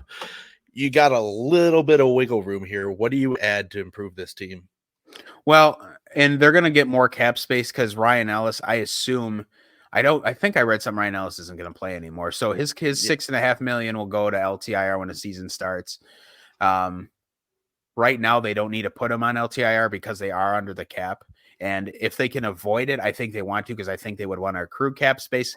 But at the same time, if you want to bring somebody in now to start the season, like if you wanted to add a name early on, you have the option of moving Ellis to LTIR, and now all of a sudden you have $8 million and you can bring in mostly anybody you want. For the Flyers this offseason, they extend Travis Konechny until 2033, and I think Owen Tippett just signed a deal too, if I'm not mistaken. A lot of their success is going to hinge on continuing to develop the young players. Obviously, Matvei Michkov coming over from Russia is huge. Michkov kind of set it up so he could get to Philly. He wanted to play with Philly. And so I think we're waiting on kind of seeing what he's going to do with this team. And I think the sky's the limit. I mean, he's looked great in preseason action. I really can't wait to watch this kid play. But they have Tyson Forster as well, who I thought had some great looks last year as well. I think he'll continue to grow and get better. They brought in Jamie Drysdale last year in the trade with Anaheim. He's only going to continue to get much better. Sanheim's a great defenseman for them, but I think a lot of their growth, and even Morgan Frost, I thought had a pretty good year last year for them too. I think most of their growth though is gonna rest on the shoulders of what the young guys do. Can Mishkov come in and he's probably going to win the Calder, I would assume. But can these young guys continue to develop? Guys like Joel Farabee, can he take another step? Can Noah Cates get even better? Can Morgan Frost continue to get better? Ryan Poehling, Bobby Brink. I mean, there's a lot of young players on here that still could take another step and really push this team up into the playoffs. I mean, they were so close last year and it just fell apart. But again, I think goaltending is going to be the one that really, really is going to affect them here. Ultimately, they're really well coached. I love John Tortorella as a coach. And I think he can get more out of these guys. But can the goaltending get them into the playoffs? I think that's going to be the toughest thing they face. Yeah, this is just a team that should be doing so much better than they did. And I think, again, you expect more out of a team that's coached under Torts. And I think when was it Albie we had on last year? He was speaking the world of playing for Torts. Yeah. So, I mean, he's a great coach, and on paper, this isn't a bad team at all. So I have higher expectations for this team than the product that they're putting out on the ice.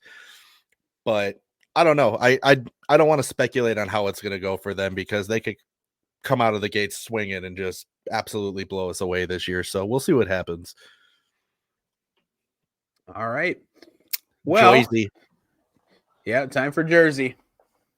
So the Devils last year was rough, eh? They come into the season with sky-high expectations. They were among the Stanley Cup favorites, which is, in hindsight, is hilarious, but hindsight usually is. So now let's take a look at the Devils. Look, last year they go out. Jack Hughes has an incredible start to the season. He's almost 3 point a game pace, which was stupid. He gets injured, misses a good chunk of the year. Devil season falls apart. Akira Schmid's goaltending fell off a cliff. Who I don't even remember who the other goalie was last year for them. Was it Blackwood? No, he was in San Jose. I don't even remember who the hell the other goalies they had were last year, but they were into the year thinking Schmid's going to take the net. It doesn't work out. Now they go in and bring in Jacob Markstrom and Jake Allen in the offseason. They go out and they've already won their first 2 regular season games in the Global Series. Allen and Markstrom both picking up a win over there. But for the Devils in the offseason, they bring in Brett Pesce, who comes over from Carolina, who is on IR right now, which sucks. And Luke Hughes, who I believe is going to be out until November.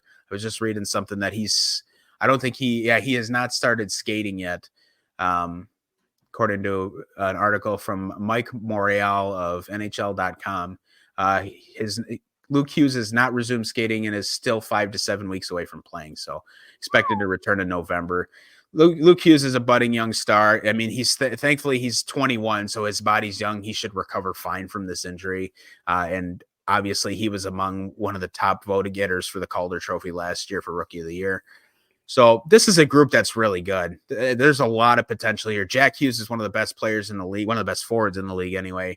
Nico Hischier is great. I like Andre Palat. I like Timo Meier. Dawson Mercer's good. Jesper Bratt just signed an extension there. He's really good. I think he just extended there, didn't he? Or was that last year? He did extend. But there's a lot of really great young talent on this team. And so I think the sky's the limit for them. Dougie Hamilton still has some good years in the tank. Jonas Siegenthaler is still pretty damn good, I would say. Or not still. He's a good young player. They bring in Jonathan Kovacevic, too, who I think spent last year in Montreal. So we'll see what he does. But again, when they get Hughes and Pesce back, when they get Luke Hughes and Brett Pesce back from injured reserve, if Markstrom plays like how he has played the last few years, I think the Devils are going to be one of the best teams in the league this year. Finishing 7th in this division like they did last year is not what this Devils team is. This team is insanely good, and I'm excited to watch them this year. I was excited to watch them last year, too, until the Jack Hughes injury. That really just kind of threw a wrench into the pile. I mean, that's your best player going down with an injury. So we'll see what happens. But assuming health is not an object, I would expect the Devils to be one of the best teams in the league this year. I was going to say, I think this is a team that's going to live up to the expectations put forth for them this year. And like we mentioned earlier, they add Sheldon Keefe at head coach during the offseason. I think that's a good move for Sheldon Keefe. I think the guy needed a change of scenery. It just wasn't happening in Toronto. They give him some absolute weapons on this Jersey team. Brett Pesce looks like he's supposed to come back on the 10th, so that's a huge thing for this team going forward. Luke Hughes, like you mentioned, he's young. He should recover well.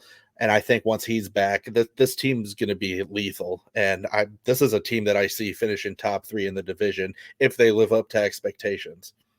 Yep.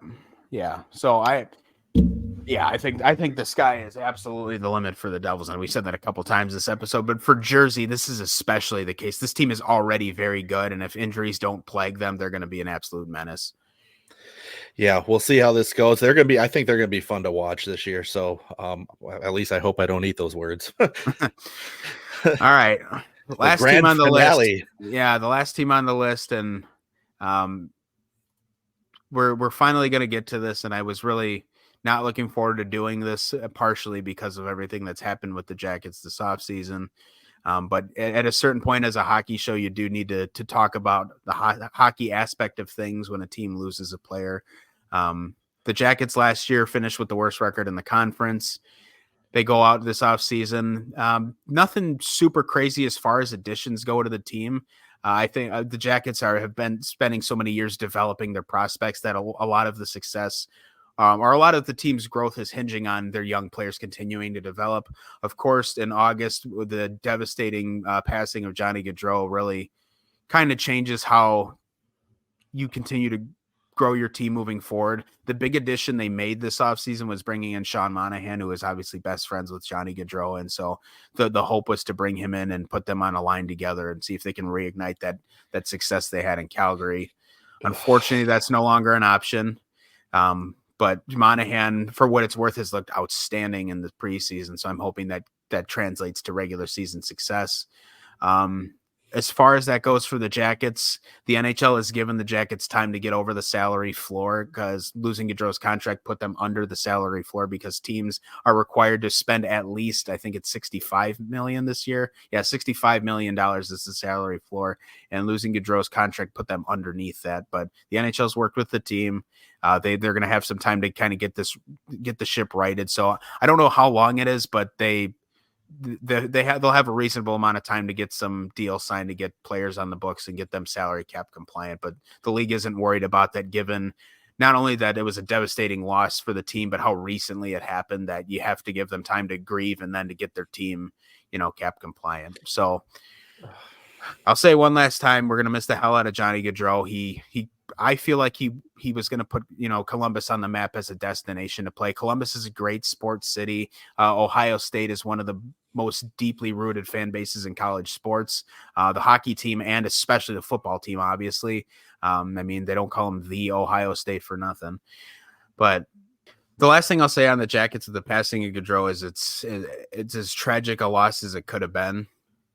But now the team, as time unfortunately marches on with or without people, the team needs to move forward now. And so I want to get to some of the bright spots of this team, because this team does have a lot of good budding young talent that I'm very excited to watch. And I want to focus on the good parts of this team. And as much as people are probably still grieving this loss, and I would probably include us in that, I want to focus on the good things of this team, because there is still a lot to be excited about with the Jackets.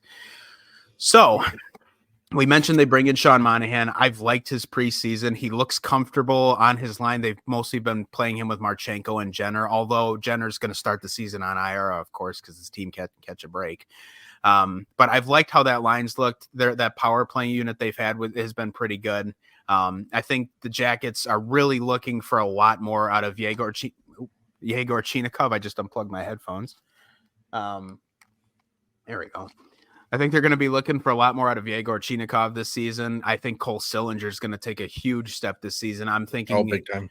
I think Cole Sillinger and Ken Johnson are due for breakout years this year. I don't know as much, maybe not as much for Ken Johnson, but I think Cole Sillinger is due for a big year. I think the obvious expectation is that Adam Fantilli continues to develop, and he's hopefully really take over a more dominant role. I really, by the end of this year, want to see this guy taking some looks as the number one center. And I know if Monahan plays like he did with Calgary, he'll probably be the number one center most of the season, but I want Fantilli to continue to progress enough to where he can at least get some looks, even if it's not up against the best competition. I want him to get some looks and have to dig in against other teams' toughest players every night, because that's how I want to see this guy be tested against the league's best. And he kind of was forced to be in that role last year because the Jackets just didn't have anybody. But Chinikov and I think Marchenko is going to continue to play well. I think they just extended him. But he's going to be an RFA in 3 seasons, but I think he'll continue to play well. And on the back end, it looks like David Jiricek is finally going to be showing some mercy and get some looks with this team, which you and I are both very excited for, because we know this kid has the potential to be one of the top defenders in this league. He skates like a madman and he's got a great shot. And so I'm really looking forward to him getting some looks with this team. I'm hoping he's going to get a lot of power play time. I assume Werenski will quarterback the top power play unit, but I have to hope if the second unit gets a lot of looks that Jiricek's out there with them. I think it's important, largely because Columbus doesn't have too much going on the back end outside of Jiricek and Werenski. Provorov's still there. Damon Severson's still there, but he should be in a top 4 role. He probably shouldn't be on the top pairing. And so I'm hoping Jiricek gets some looks with Werenski on the top line. I know Severson will largely get most of those shifts, but they have Provorov, they have good Branson, and they brought Jack Johnson back, which will be good depth if someone gets hurt. But we'll see. You took the words with Jiricek right out of my mouth, man. I'm just so excited. I'm going to miss him down in Cleveland. I love watching him in Cleveland, but a lot of that was just because they got to get the leash off this kid. Yeah, he was so far ahead of everybody on the ice down in the AHL. I loved watching him. The dude's an absolute monster. He's a phenomenal defenseman. Like you said, he's got an absolutely lethal shot. I think he's going to do great in Columbus, and I think Columbus is actually going to do better this year. You got Don Waddell and Dean Evison at the helm. I think that's going to go a long way for this team. Those are 2 great guys who know how to run a fucking team. I don't want to talk too much about Johnny Gaudreau, so I won't. I thought I was ready to discuss that, but you were sitting here talking about that, and I'm like, it just really fucking sucks. It does. That's why I didn't want to dwell on it too much. And yeah, so I'm not going to touch on that because that's just a huge kick in the gut still. But I think this team is going to look a lot different than what we saw last year, and I'm really excited to watch them, but I'm the most excited about David Jiricek because he's going to finally be where he belongs. So we'll see. I'm looking forward to see what he can do this year. Also for the Jackets too, it's looking like Elvis is still going to be the mainstay in net. Don Waddell kind of challenging him in the offseason because the Jackets couldn't offload his contract, and Don Waddell basically saying, look, I wouldn't trade for Elvis either. Like, I mean, if that's not as hard a kick in the ass as you can get, I mean, that's basically your GM saying, yeah, he sucks. I wouldn't want him either. Yeah. That should be Elvis's motivation. I mean, that's probably not the wording you would want to hear, but that's got to be as much motivation as anything to go out and shut this guy the fuck up and have the best season of your career. For the Jackets, also Daniil Tarasov, I'm really looking forward to him getting more reps in the NHL this year. I don't think Jet Greaves is quite ready to come up and play for them full time, but I think Tarasov's got a really good chance to maybe take over this net or transition to like a 1A, 1B goalie role with Elvis. I'm also, excuse me, choked on my coffee.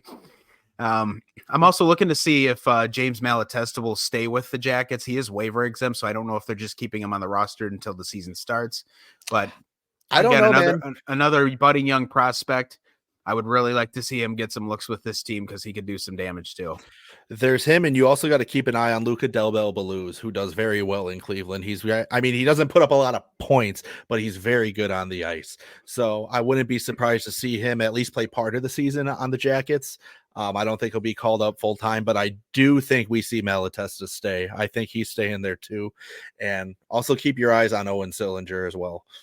Yeah, it's looking like Owen Sillinger is going to start the season on the Jackets roster, which is cool. He's 26, 27 years old, but he's finally getting a look. He'll get to play some games with his brother, which is really sweet.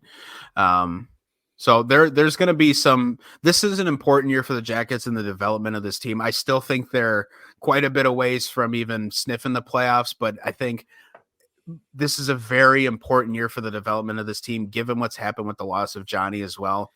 That does open up another roster slot for one of these young guys to come up and kind of prove themselves.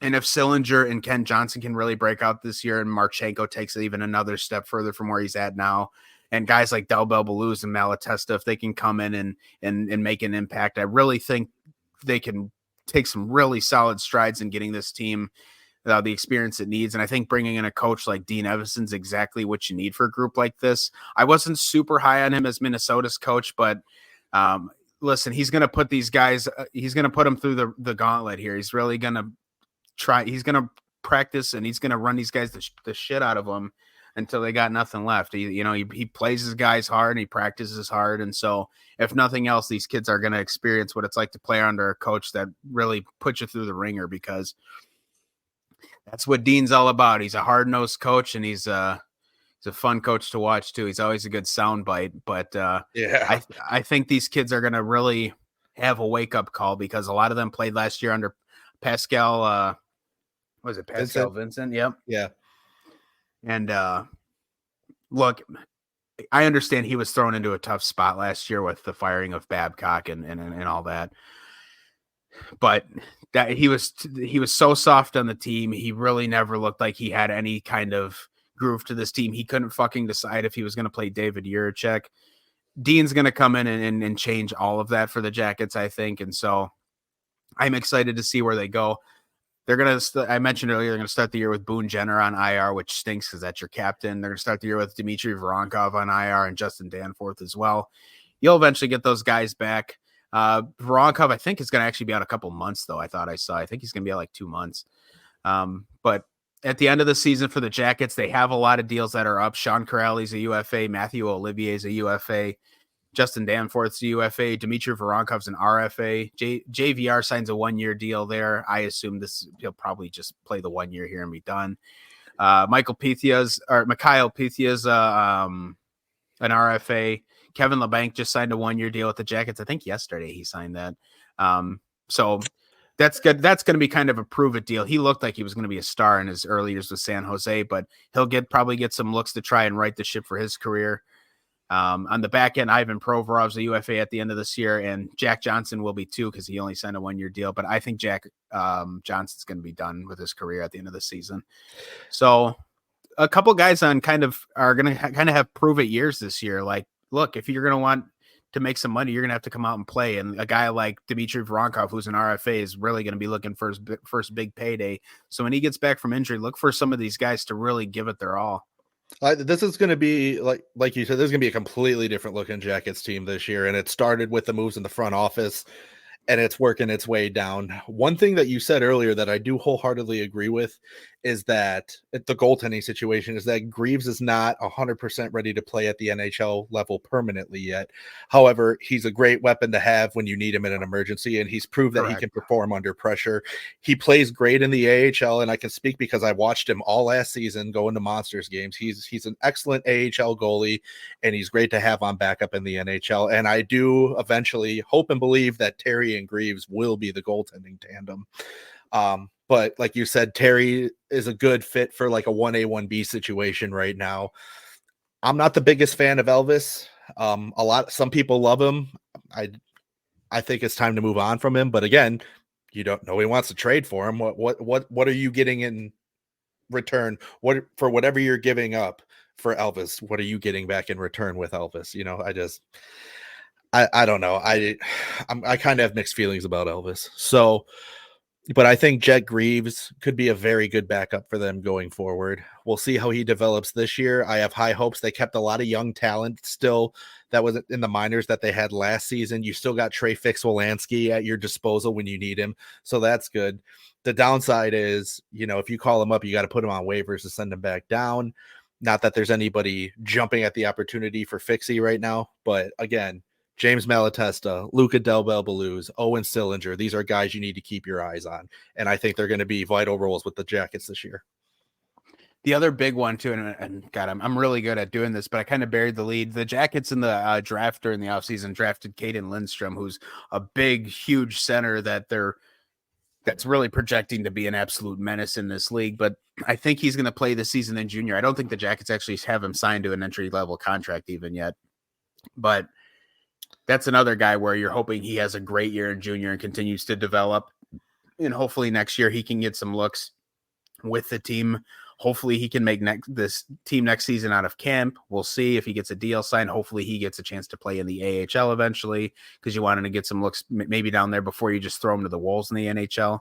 Another name we missed too was Denton Matejchuk. I thought he had a good preseason, but as of this morning, it looks like he was sent down to Cleveland. So I think he's waiver exempt though. So I think that's why the Jackets are kind of in a spot right now where they're like, we can bring him up as needed. And if he looks good, we'll keep him up until he's not. And when he's struggling, we can send him back down. But I've liked how he's looked. He doesn't look out of place in the NHL.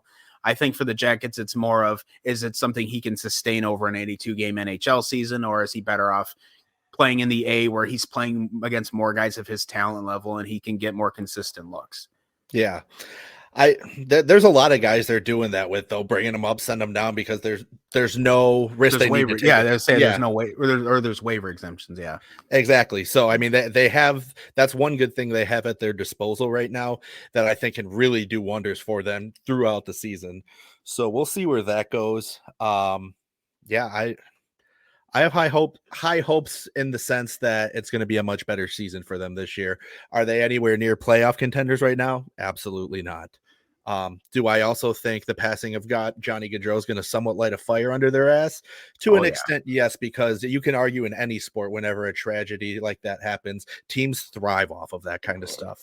So I don't want to use thrive, but it's definitely they feed off of come it together kind of moment. Yeah, they feed off of it. That's what I should say. Yeah. So we'll see. I think for the Jackets, this year I'm not expecting much. I mean, it's so much as it sucks to say, I wouldn't be surprised if they're dead last in the division again. Not because they're bad, but that division again has a lot of pretty damn good teams, and I don't necessarily think their roster's better than any of the teams in their division, truthfully. I mean, there's a long way to go, and in probably 2-3 years' time, they'll probably be better than most of them, but that time isn't right now.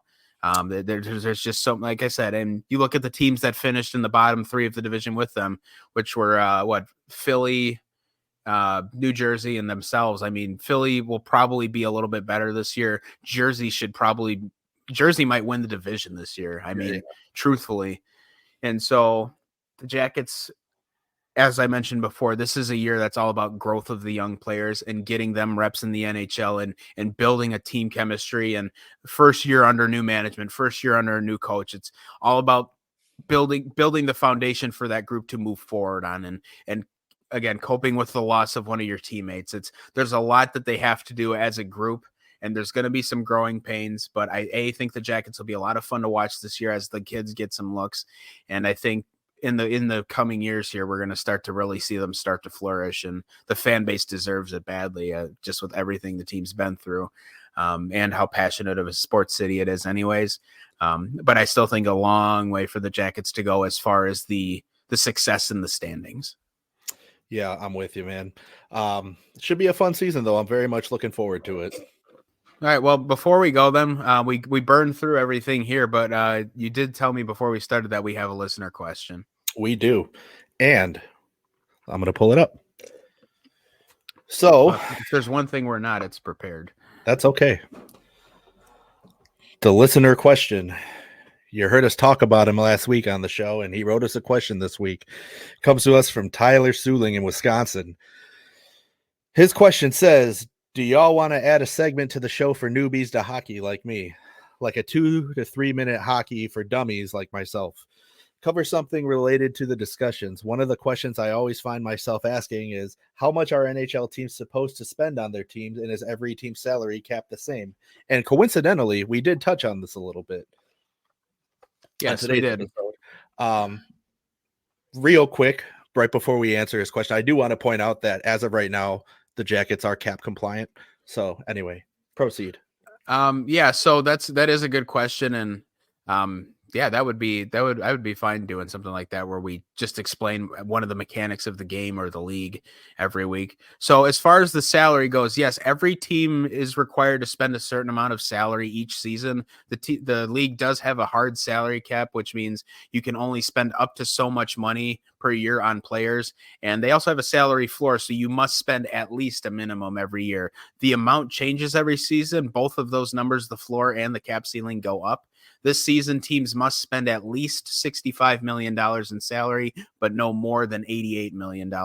Now, there are the ruling in the league's collective bargaining agreement with the Players Association has some flexibility with the salary cap as far as what the rules are, and certain players make more money than what goes against the team's salary cap. And so there's a lot of complex rules with it, but a very broad principle is that, yes, every team must spend at least a certain amount of money, but they can't spend more than a certain amount. And again, that amount changes every season. At the end of every season, it goes up for the next year.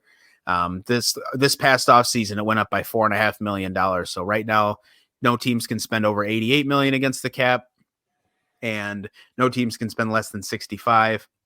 But again, there are more complex rulings inside of there. Like a player is out for the season, they can go on what's called long-term injured reserve, where the money their contract pays them doesn't affect that amount that their team has to spend, which allows a team, if they're having injury problems, to go out and acquire more players without facing penalties for spending too much money.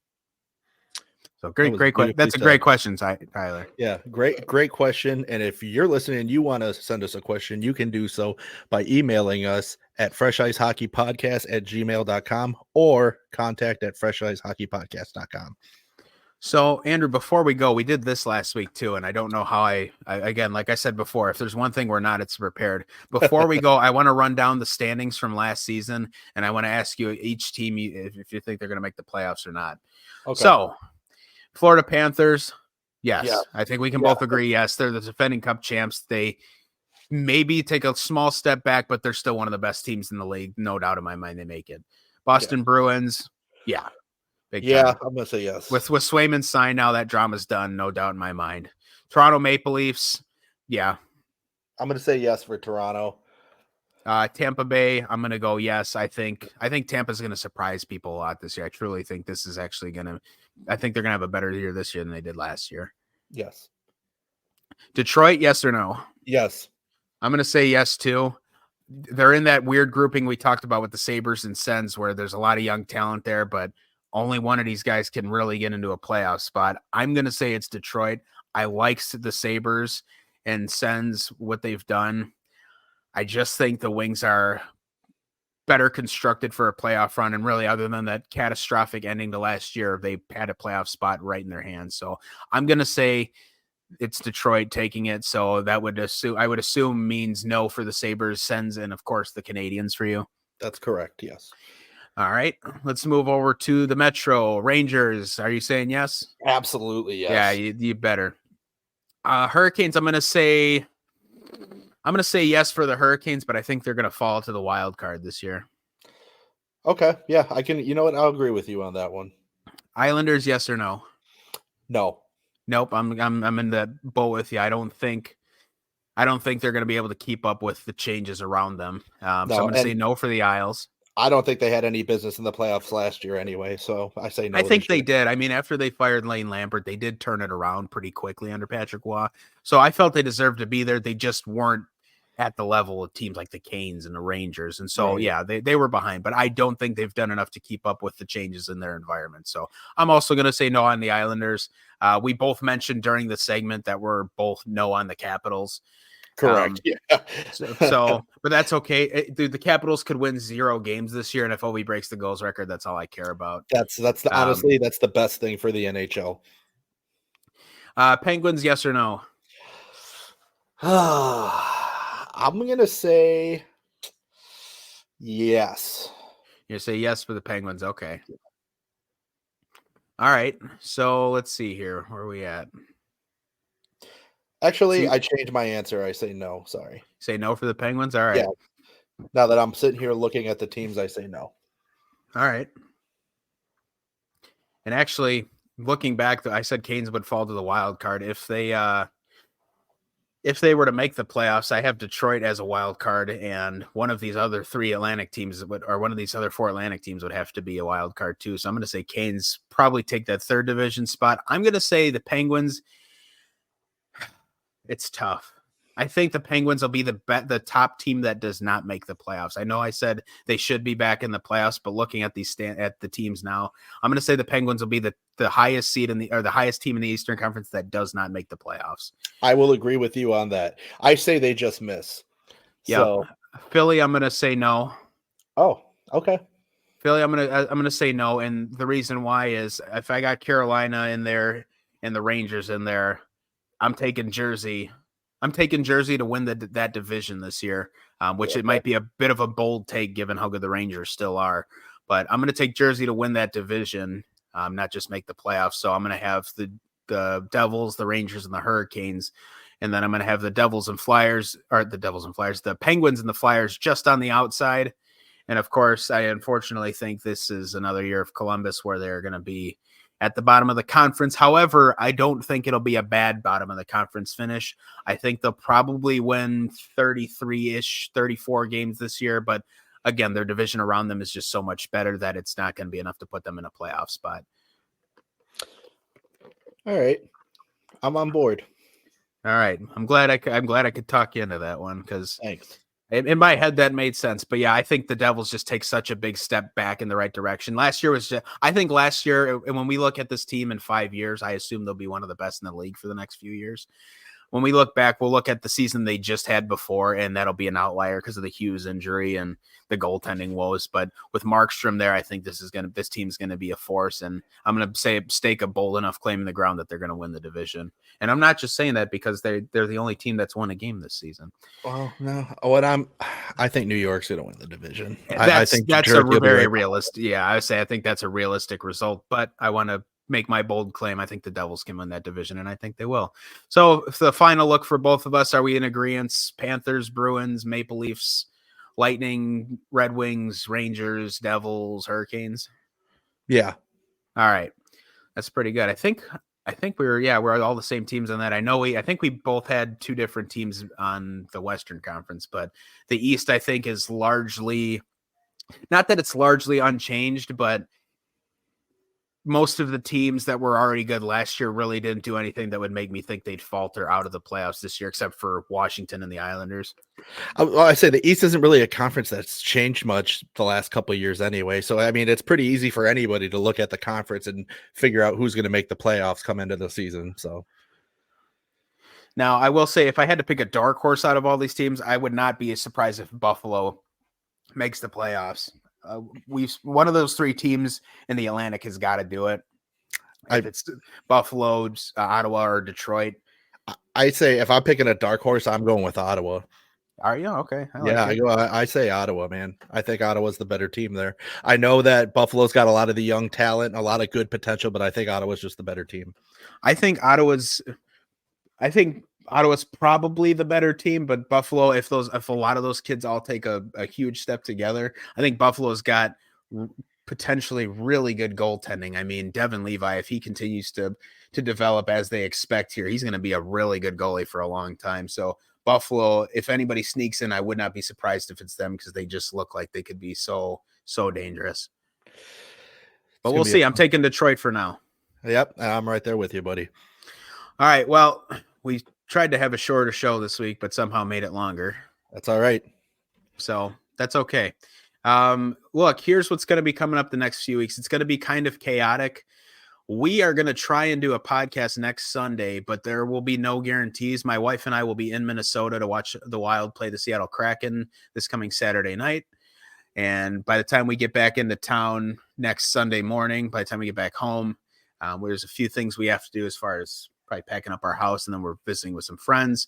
But if we can get home early enough, you and I will try and sneak a podcast in there because we'll have a fresh slate of NHL regular season games, and I'd really like to have our first few days of the new NHL season in podcast form. So we'll try and make that work. The following weekend is kind of a shot in the dark too. We'll try and make it work, but ironically, the following weekend you'll be here in Wisconsin by me. So yeah. We'll see how it works. Yeah, we'll keep you guys updated with what's going to be happening on social media. So make sure you're following us on Instagram at Fresh Ice Hockey Podcast and on Facebook, Fresh Ice Hockey Podcast. If you feel so inclined, you can check out our website, freshicehockeypodcast.com. And we'll have a guest lineup here for you in the coming weeks. So make sure you stay tuned for that. We'll keep you in the loop on that. Yes. I don't think I'm really missing out on anything at this point. Nope. I think it is important that you follow us on social media the next few weeks, because as my wife and I move, it's going to be chaotic. I can pretty much say with certainty, we'll almost certainly do a show next Sunday. The 20th is really going to be the shot in the dark, because you're going to be here, and by then my house will pretty much be empty. So I would say we're more likely to not do a show that week than we are to do one. Right. But the 27th, we should be moved in completely in Ohio, and I would think we'll do a podcast that Sunday. I mean, worst comes to worst, even if we're not unpacked, I'll live 10 minutes from you, so I can just come over. Yeah. So then we'll actually do one in person for once, instead of tell everyone and then not do it. Yeah, no kidding.